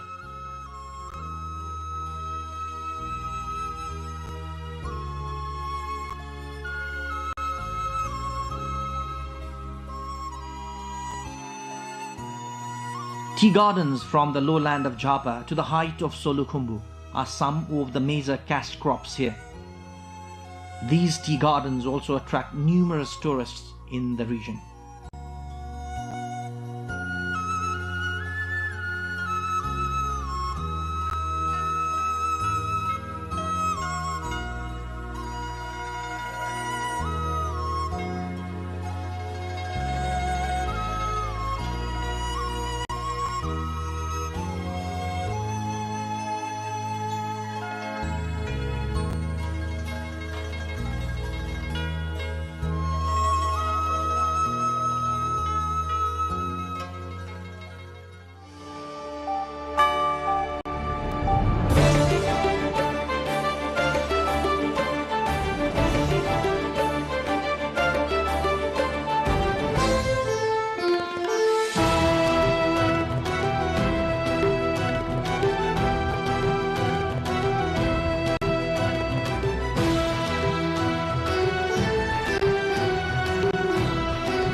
RSP defers the closed-door session to tomorrow. General Convention also extended through Thursday. UML leader Bishnu Paudel arrested on money laundering probe. Corruption case filed against 16, including DG of Department of Passport. Nepal sees rise in entry of Indian registered vehicles. Surge driven by launch of online entry system fueling tourism boom. Keir Starmer resigns as the UK's Prime Minister. Rival Andy Burnham emerges as frontrunner for succession. At least 15 killed in fire at a training centre in India's Lucknow. Most victims reportedly students. And reigning champions Argentina to face Austria in FIFA World Cup clash tonight. France to meet Iraq in another encounter.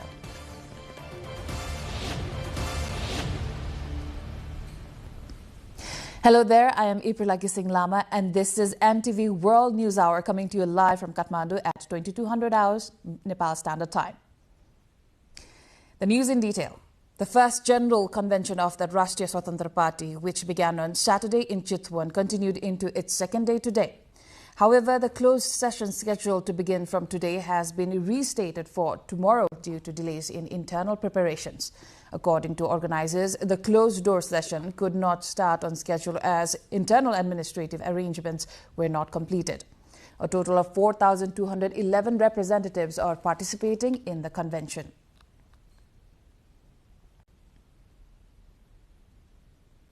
We will bring an in-depth report on RSP's ongoing first general convention later in the bulletin. Now, CPN-UML Vice Chair Bishnu Paudel has been arrested in Surkhet in connection with a money laundering case. Paudel was taken into custody from a party program being held in the local hotel in Birendranagar municipality, where the UML was conducting a post-election review and collecting suggestions for party restructuring. Spokesperson of District Police Office Surkhet, Kabindra Singh Bohra, a special team of 10 officers led by Superintendent of Police Thakur Prasad Paudel, carried out the arrest. Paudel has now been brought to Nepalganj as part of preparations to bring him to Kathmandu for further legal proceedings. Nepal's Commission for the Investigation of Abuse of Authority, CIAA, has filed a case of corruption against 16 individuals, including Director General of Department of Passport, Tirtharaj Aryal, at the Special Court today. The CIAA filed the case involving printing of passport booklets against the department's Director General Oriel and Information Technology Director Sunil Kumar Kesi, claiming a compensation of 10 billion Nepali rupees. The commission has stated the intention was to gain illegal benefits through mutual collusion, planning and involvement between civil servants and supplier companies. The Commission has concluded that the bid evaluation, including technical and financial evaluation, was conducted in a manner that was contrary to the prevailing law. The number of Indian registered vehicles entering Nepal has increased significantly following the launch of an online temporary vehicle registration system on April 30, 2026, making cross-border travel faster and more convenient. Under Nepal's customs rules, foreign registered vehicles must obtain a temporary entry permit and can stay in the country for up to 30 days within a 365-day period. Customs officials say the rise is largely driven by tourism, with many Indian visitors traveling to destinations such as Pokhara, Chitwan, Lumbini and Jomsom during the summer season to escape extreme heat in India. While officials say vehicle entry details are being recorded through the new platform, discussions are ongoing on strengthening monitoring and fully integrating additional services such as online payments. We will look more into this issue in our segment cover story later in the bulletin.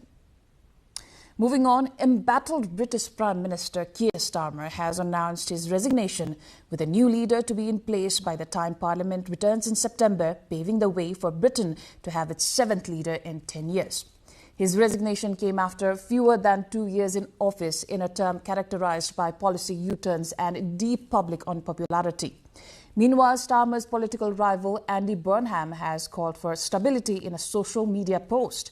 Burnham also has been sworn in as the MP for Makerfield hours after Starmer announced his resignation as Labour Party leader. Burnham is due to take up his seat in the House of Commons later, after winning a parliamentary by-election in Makerfield, northwest England on Thursday.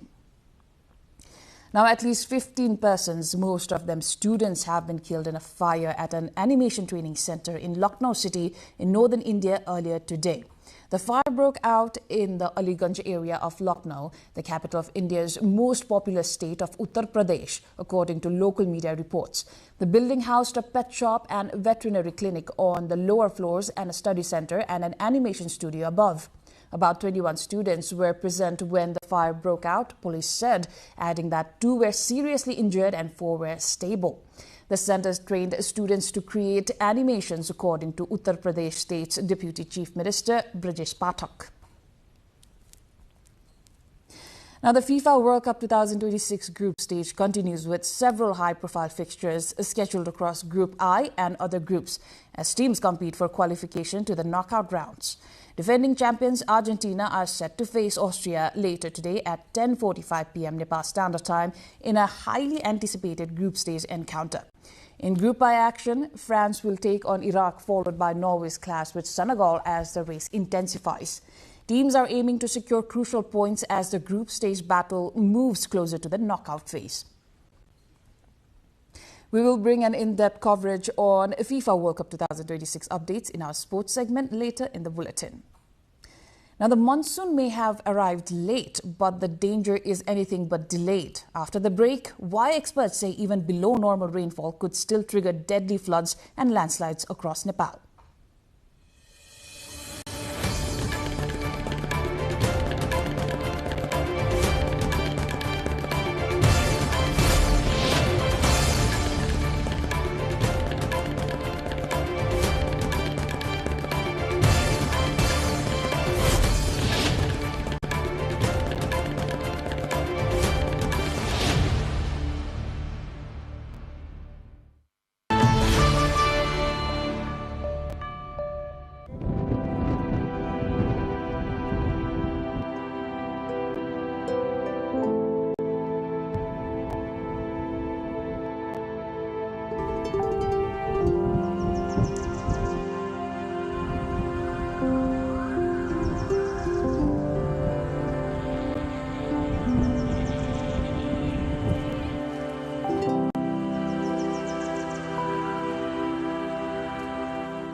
You're watching NTV World News Hour. Welcome back.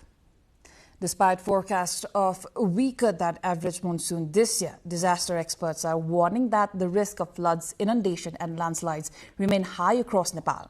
Authorities say monsoon-related disasters could impact several parts of Nepal, with Kathmandu Valley, major river basins in the Tarai and road networks across the hill and Chure regions among the areas most at risk. Pawan Akesi along with Pawan Barsha brings more in this report.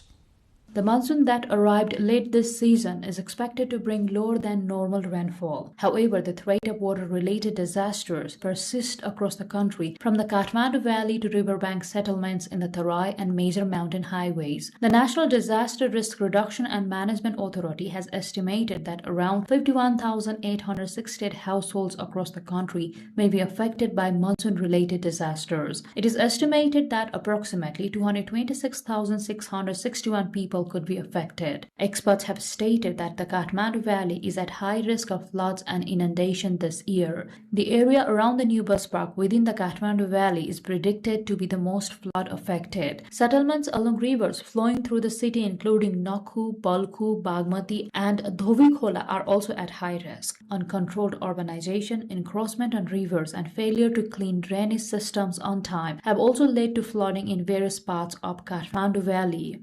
नदीको क्षेत्रलाई साँगुरो बनाउँदै त्यहाँ सडक संरचनाहरू विस्तार गर्यौं। अब ठूलो पानी पर्दै गर्दा त्यो नदीमा पानी हटाउँदैन। र दोस्रो भनेको चाहिँ हामीले शहरीकरण गर्यौं। जमिनलाई कंक्रिटले घरले ढाकिदियौं। अब जमिन भनेको कस्तो हो भने प्राकृतिक रूपमा हेर्ने भने त पानी पर्छ, त्यहाँ चाहिँ शोषिन्छ माटोबाट। त्यसपछि धेरै भित्र हामी भूजल भनेर भन्छौं, हैन? जल भण्डारण छ जमिन भित्र, त्यहाँ जानुपर्ने हो। पानीको निश्चित अंश। त्यसपछि बाँकी रहेको पानी चाहिँ त्यहाँ भएका खाल्डा खुल्ली भरिन लाग्ने हो। त्यसपछि पनि थप पानी भनेको बल्ल बहेर खोलामा जाने हो। तर अहिले त अघिल्लो दुईटा प्रक्रिया त छैन।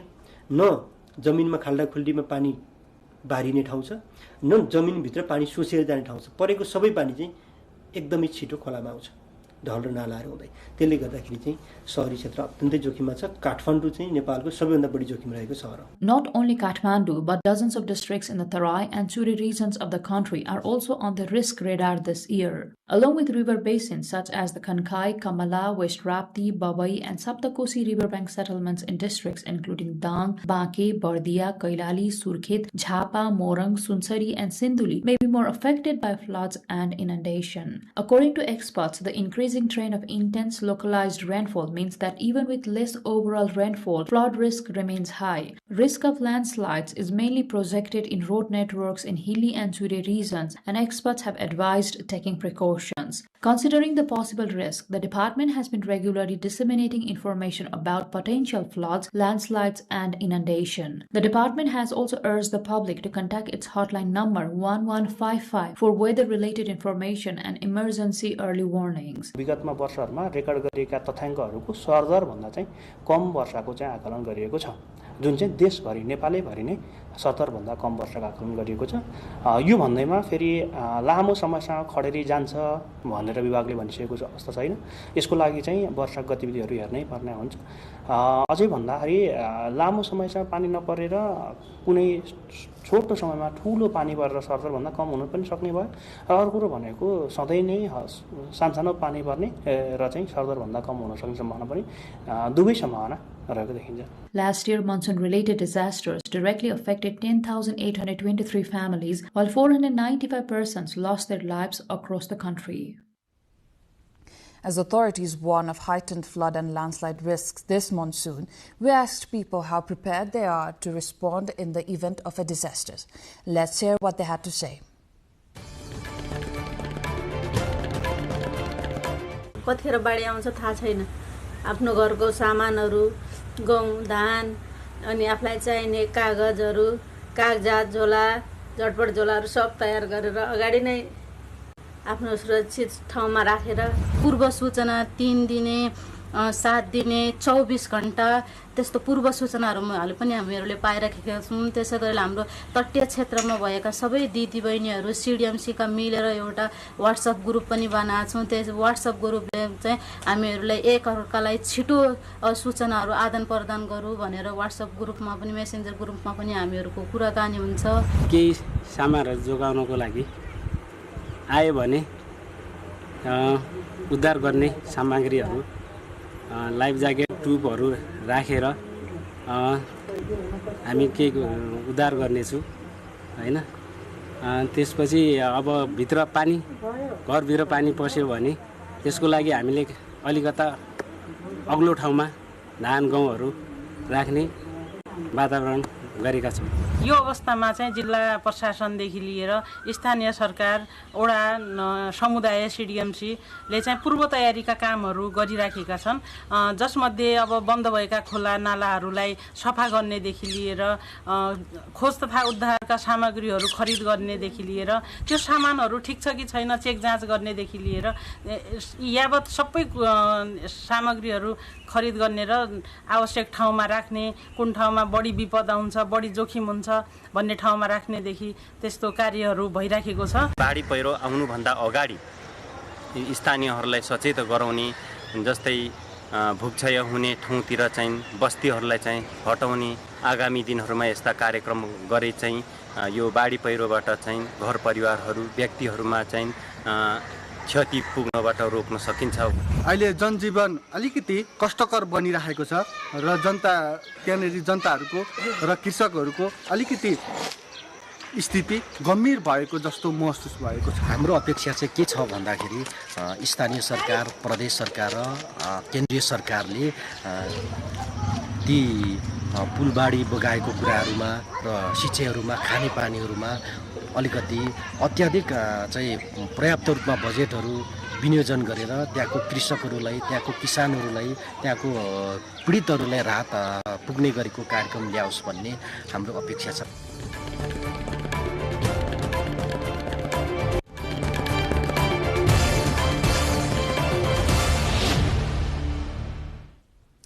From religious tourism to summer holidays, Indian visitors are filling hotels across Pokhara. Stay with us as we explore the impact of this growing travel trend after the break.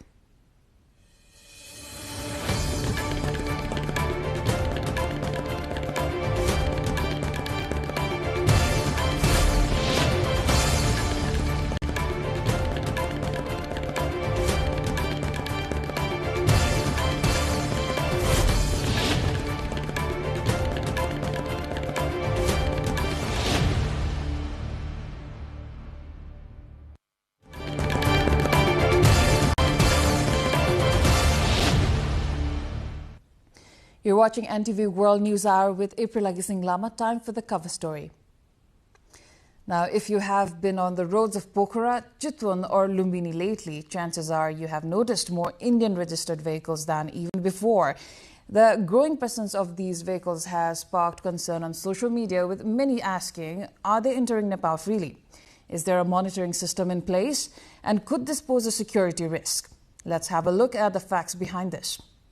From family cars and motorcycles to tourist buses, Indian registration plate vehicles are becoming an increasingly common sight on Nepali roads. But contrary to public perception, these vehicles cannot simply enter Nepal without authorization. Under Nepal's customs provisions, foreign registered vehicles must obtain a temporary entry permit before entering the country. Until recently, this process was handled physically at custom checkpoints along the border. However, from April 30, 2026, the government introduced the Temporary Import Vehicle Online Registration System. The digital platform allows foreign vehicle owners to register online by submitting vehicle details, driver's license information, and travel destinations before entering Nepal. The system permits foreign vehicles to remain in Nepal for up to 30 days within a 365-day period, significantly reducing the need for visitors to spend hours completing paperwork at border customs offices. अहिले सम्पूर्ण चाहिँ कुनै पनि बाहिरबाट आउने मुलुकका चाहिँ मान्छेहरूलाई त्यहीबाट चाहिँ अनलाइनबाटै चाहिँ उहाँले चाहिँ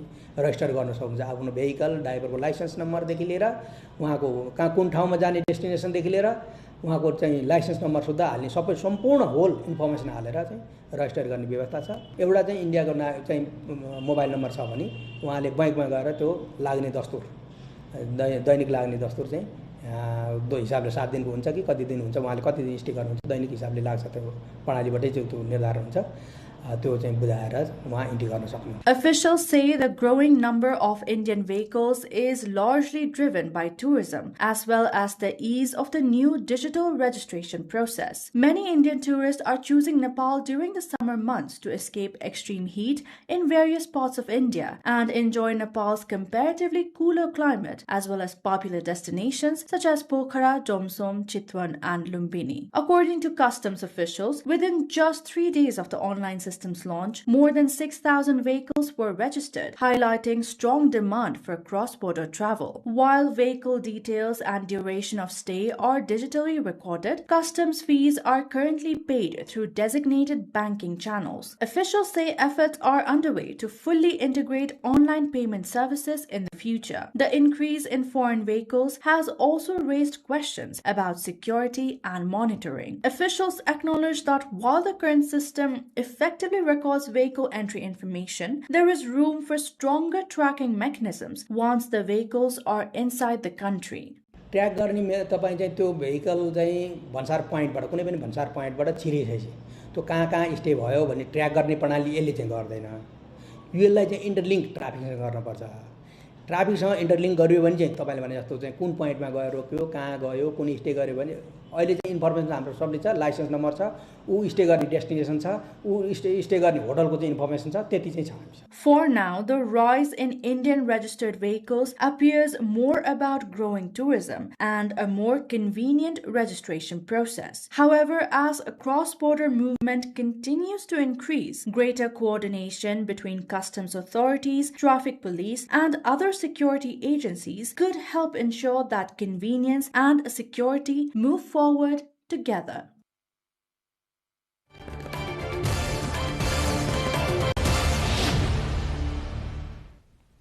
That was the cover story of the day. Now we move on to remaining updates. The Rashtriya Swatantra Party, RSP, has postponed the closed session of its ongoing General Convention in Chitwan, delaying its party's internal proceedings and likely disrupting its election timetable. It has cited internal management issues and delays in finalizing the list of delegates as a reason. Sarah Satsanamarai looks closer. The closed session scheduled for the second day of Rashtriya Swatantra Party General Convention underway in Chitwan in Western Nepal has been postponed. Party spokesperson Manish Jha said the session, supposed to begin on Monday, has been deferred to Tuesday due to internal management issues and delays in finalizing the list of participating delegates. During a press briefing, Jha said, although the convention was initially scheduled to conclude on Wednesday, delays in internal and administrative preparations have extended the timeline and the event will now continue until Thursday as well. हामीले बरु अलि समय सार्नु परेमा वा हाम्रो जुन schedule छ त्यसलाई revise गर्नु परेमा पनि गरौँ तर प्रतिनिधिहरू नछुटुन् किनकि यो 5 वर्षको कुरा हो र यसरी सम्झौता गर्दै जाँदा कहिलेकाहीँ नजिर गलत बस्न सक्छ र अर्को पटक पनि ठिकै छ भनेर कम्प्रोमाइज हुन सक्छ। त्यसैले जसरी मध्य प्रदेशको अधिवेशन हामीले समयमा गर्न सकेनौं त्यसको कारण पनि यही हो कि जसोतसो गर्न सकिन्थ्यो तर त्यो सम्झौताको राजनीतिक उत्पादन गलत पनि हुन सक्थ्यो। त्यसैले त्यो सम्झौता नगरौं भनेर आज पूर्व निर्धारित कार्यक्रम अनुसार समयमै सुरु हुन नसक्नुको एउटा त्यो सजगताको कारण पनि हो कि हामी सजग छौं कोही नछुट्युन् भनेर। As per the original schedule, General Secretary Govindra Burlakoti was to present the organizational report and Treasurer Lima Adhikari was to present the financial report during the closed session. With the postponement, the election timetable is now expected to be disrupted. The proposed structure of the party's new working committee includes 1 chairperson and 1 senior leader, along with 3 vice chairs, including 1 woman, 2 general secretaries, 5 co-general secretaries, including 1 woman, 1 treasurer, 2 co-treasurers, 1 spokesperson, and 3 deputy spokespersons. Remaining secretariat members will be nominated by the party chairperson. A total of 4,211 representatives are participating in the party's general convention. Nepal's Minister for Information and Communications, Dr. Bikram Timalsina, has emphasized the importance of putting customers first in service delivery. During his visit to Nepal Telecom in Bharatpur of Chitwan, he urged staff to prioritize customer satisfaction. The minister also acknowledged the challenges faced by service users who struggle to access government services and encouraged a more efficient response to their complaints. Dr. Timalsina noted that while significant progress has been made in the telecommunications sector, there's still more to achieve to meet public expectations. The minister stressed that the office operates on funds provided by customers, making it essential for staff to focus on their needs. Moving on, Nepal continues to remain on the monitoring list or grey list of the Financial Action Task Force FATF, which has pointed out the need for further improvements despite ongoing reform efforts to remove Nepal from the list. The International Anti-Money Laundering and Terrorist Financing Watchdog on June 19 this year decided to continue keeping Nepal in grey list. The intergovernmental body has also stressed the need for strategic reforms and stronger implementation mechanisms. The FATF has suggested Nepal to strengthen efforts to identify and prevent illegal financial transactions, including hundi operations, enhance the capacity of agencies responsible for investigating money laundering cases, and improve effectiveness of prosecution process. Nepal was placed on the grey list in February 2025 for 2 years due to shortcomings in compliance with anti-money laundering laws. Since the inclusion in the list yet again in 2025, the country has been working on a 15-point reform plan designed to strengthen its anti-money laundering system and improve financial transparency. Now, as thousands of Nepalese continue to leave the country in search of work overseas, concerns are growing over the number of migrants departing without adequate information. Not just information, but even their skills or preparation is not at par to what would be called minimum level, making them vulnerable to exploitation and even death abroad. Bijita Bhandari, along with our correspondent Himal Nupane from Siangja, reports. More than 61,000 labor approvals were issued between May 15 and June 14 this year alone by the Department of Foreign Employment. Of these, only 63 were for highly skilled workers, while the majority were issued for skilled, semi-skilled, and unskilled workers. Behind these figures lies a continuing trend of Nepali youths seeking employment abroad, often without sufficient preparation. Experts say that lack of information about destination countries, employers, legal procedures, and workers' rights continues to expose many migrants to serious risk. To help address this challenge, the Migrant Resource Center in Siangja district of Gandaki province has been providing counseling and information services to passport applicants and prospective migrant workers. The center offers guidance on labor approvals, employment contracts, required documents, and safe migration practices, helping make foreign employment more secure and informed. वैदेशिक रोजगारमा जाँदाखेरि चाहिँ पहिले सम्बन्धित निकायसँग परामर्श गरेर बुझेर जाँदा चाहिँ एकदम राम्रो. The demand for such services has continued to grow. In the current fiscal year alone, the center's office, limited within the district administration office, provided foreign employment-related counseling to 8,756 people. According to the center's records, 125 people from Siangja returned home during the same period after being cheated or facing various difficulties abroad. Among them, 61 reported not receiving wages for work they had completed, while 34 were forced to return before finishing their contracts. The support desk has also been assisting the families of 30 workers who lost their lives overseas.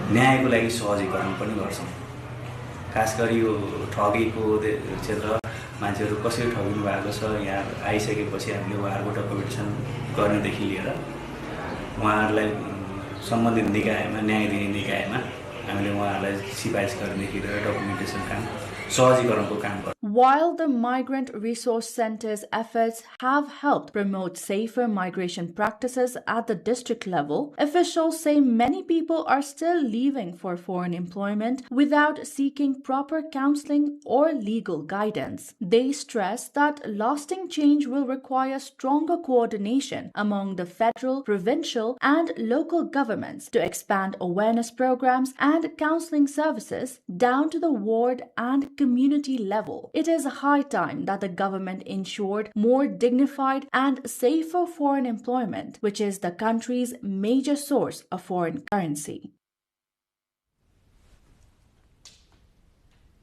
The Nepal government has stepped up efforts to revive the Hetauda textile industry in Bagmati province, which has remained closed for 26 years, with plans to bring it back into operation in the upcoming fiscal year.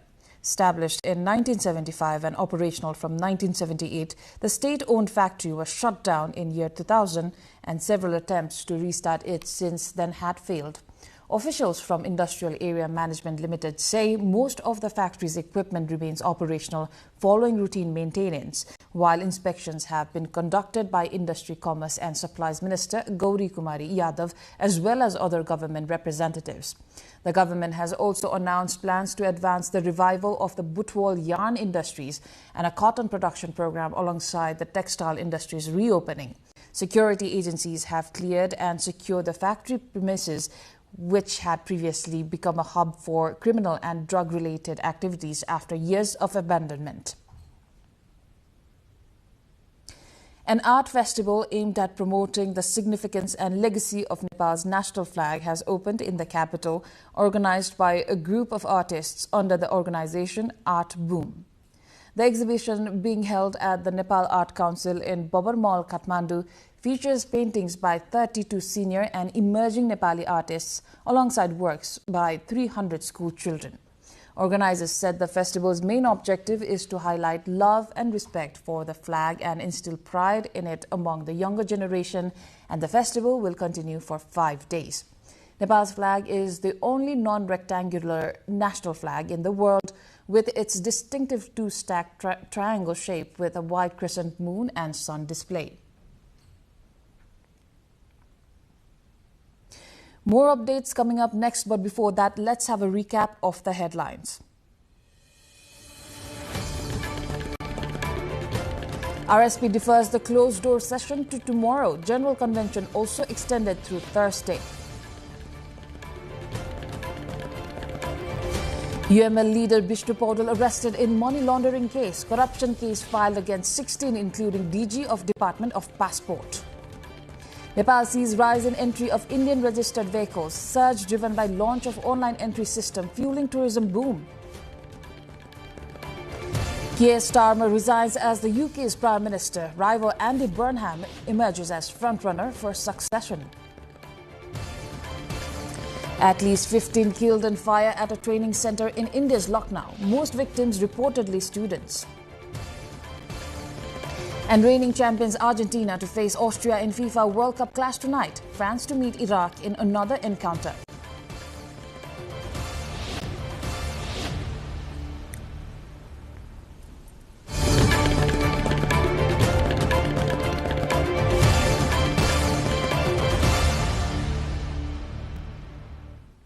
The first round of negotiations between the US and Iran to reach a final deal to end the war has ended with encouraging progress, mediators Qatar and Pakistan say. In a joint statement early on Monday, Qatar and Pakistan said that the parties had agreed to a roadmap towards reaching a final deal within 60 days. Iran's Foreign Minister Abbas Araghchi said there had been major progress towards ending the conflict in Lebanon. The Memorandum of Understanding signed last week includes a commitment to ending the fight on all fronts, including Lebanon and the opening of the Strait of Hormuz. The Iranian lead negotiators left the talks in Switzerland on Monday, Iranian media said, with technical discussions between the parties due to continue. Meanwhile, U.S. Vice President J.D. Vance says Iran has agreed to allow nuclear inspectors back into the country, a key demand of the international community, with discussions with the International Atomic Energy Agency happening as soon as today. This is probably what we're most excited about as Americans. The Iranians have agreed to invite IAEA inspectors back into their country. That is a major milestone for the American people and the first step in permanently denuclearizing or permanently ending a nuclear weapons program in Iran. Qatar's Energy Minister Saad Al-Khabi says 13 people were killed and 66 injured in a gas plant explosion on Sunday night, and that the accident will not affect exports. Authorities also have launched an investigation into the cause of the blast. And factories, we have ample supplies of gas to make up that loss from different projects and different capabilities that we have. So we don't see any shortage. It will not affect anything regarding export. It will not affect anything regarding our local requirements. In other news, 3 students have been killed and more injured after 2 of their peers opened fire at a high school in central Philippines, according to local police. Investigators believe the suspects aged 14 and 15 were motivated by a grudge over bullying. One was arrested soon after the shooting at the San Jose National High School in Tacloban City, while the second later surrendered. The suspects were armed with a .38 revolver and a 9mm pistol, the latter of which belongs to a policewoman who is one of the suspects' relatives and is now in custody. Gun violence is not uncommon in the Philippines, but school shootings are extremely rare. Australian police have seized 2.7 tons of cocaine, the country's largest ever such bust, from an underground bunker system in Western Sydney. The drugs, with an estimated street value of 816 million Australian dollars, were found on Friday in compartments concealed beneath false floors in 3 shipping containers at a property in Londonderry. 2 men aged 21 and 25 who allegedly attempted to flee from police were arrested at the scene and charged with possessing a commercial quantity of an unlawfully imported border-controlled drug. Police say the cocaine was smuggled into Australia via the small town of Midge Point in North Queensland on the orders of an organised crime group. The 2 men, who were remanded in custody after appearing in court on Saturday, face life in prison if convicted. Now, an indoor rice planting competition kicked off in Ningbo, China, where over 1,000 people experienced planting rice in a makeshift paddy field set up on the shopping mall's first floor. More than 1,000 people took part in an indoor rice planting competition at a shopping mall in Ningbo, where organizers transformed part of the building's first floor into a makeshift paddy field. The event, which combined agricultural-themed activities with retail foot traffic, allowed participants to plant rice seedlings in a controlled indoor environment. Organizers said the initiative was designed to provide visitors with interactive experiences and encourage social engagement beyond traditional shopping. Participants cited cultural and personal connections with farming as a key attraction, adding the competition reminded them of childhood experiences working in rice fields with their families.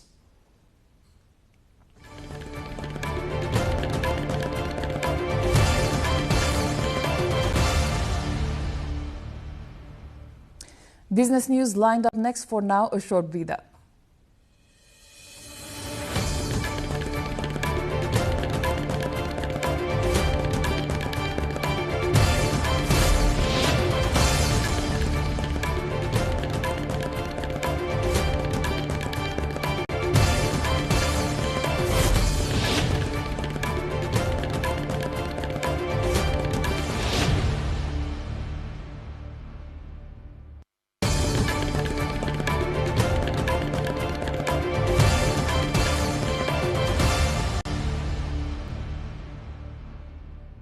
China has imposed export controls on 10 U.S. companies tied to defense and rare earths mining in retaliation for Washington's expanded blacklist of Chinese companies, according to the Commerce Ministry. The controls bar exporters from supplying them with dual-use items and requiring that any ongoing exports stop immediately. The move follows a U.S. blacklist released this month, naming 80 companies it accused of helping the Chinese military, including Alibaba, Baidu, and BYD, which had prompted Beijing to threaten retaliation. Separately, China's finance ministry banned public procurement agencies from buying products made by 46 U.S. companies effective from Monday, though companies with U.S. investments operating in China are exempted.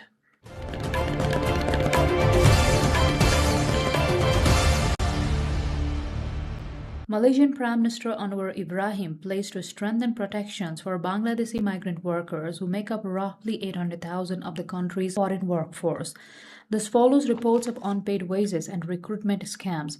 Speaking alongside Bangladeshi Prime Minister Tariq Rahman during Rahman's first foreign trip since taking office in February, Anwar called labor cooperation critical for their survival and said exploitation of workers for personal or corporate gain cannot be tolerated.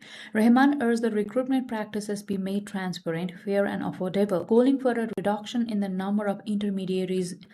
The pledge follows a warning late last year from UN human rights experts who flagged continued exploitation, deception, and deepening debt bondage facing Bangladeshi workers in Malaysia.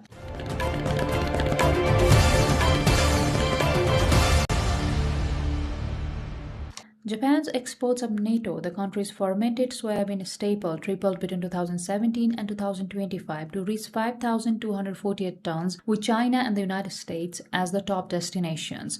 The surge comes as fermented foods like kimchi and kombucha gain popularity worldwide, with consumers, particularly in the US, seeking digestive health benefits in the wake of COVID-19 pandemic. Despite its reputation for affordability, natto has not been spared price hikes attributed to shortages linked to Middle East war. Some producers are using the price increases as an opportunity to market premium natto internationally, with export orders already reaching Hong Kong, Shanghai, Singapore, and Norway.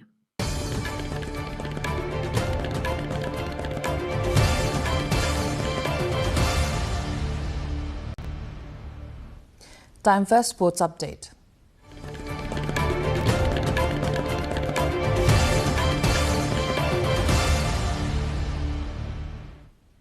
Defending champions Argentina is taking on Austria in one of the most anticipated fixtures of the FIFA World Cup 2026.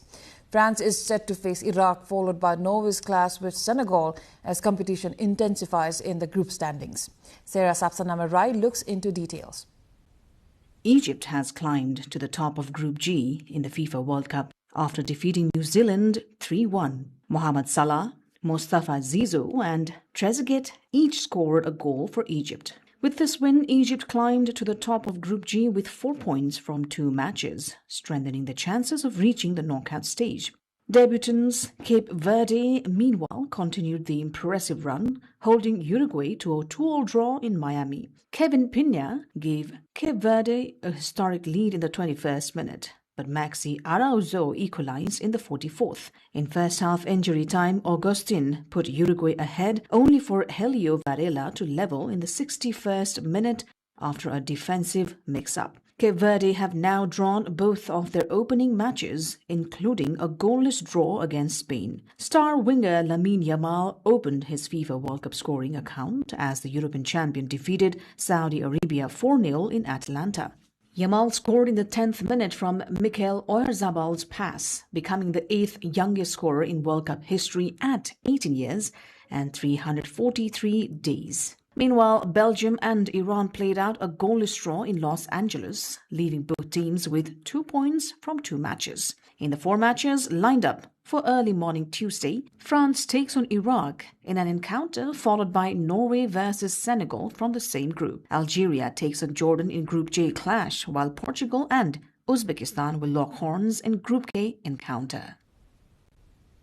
South Africa's iconic surf destination, Jeffreys Bay, has been removed from the 2026 Championship Tour calendar after the World Surf League cited financial reasons for the decision.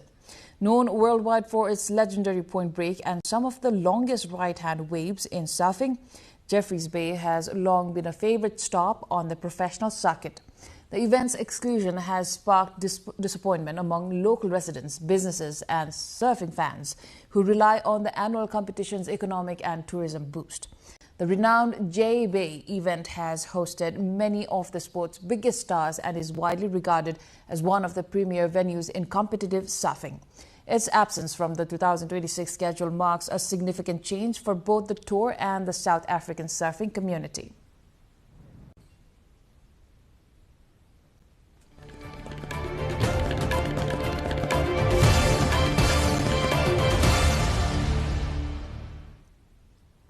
Now the weather updates, first from Nepal and then across the world.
And before we wrap up, here's a reminder of our top stories.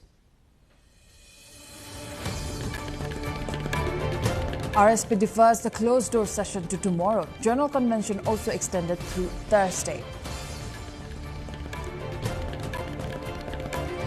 UML leader Bishnu Paudel arrested in money laundering case. Corruption case filed against 16, including DG of Department of Passport. Nepal sees rise in entry of Indian registered vehicles. Surge driven by launch of online entry system fueling tourism boom. Keir Starmer resigns as the UK's Prime Minister. Rival Andy Burnham emerges as front-runner for succession. At least 15 killed in fire at a training centre in India's Lucknow, most victims reportedly students. And reigning champions Argentina facing Austria in FIFA World Cup clash tonight. France to meet Iraq in another encounter.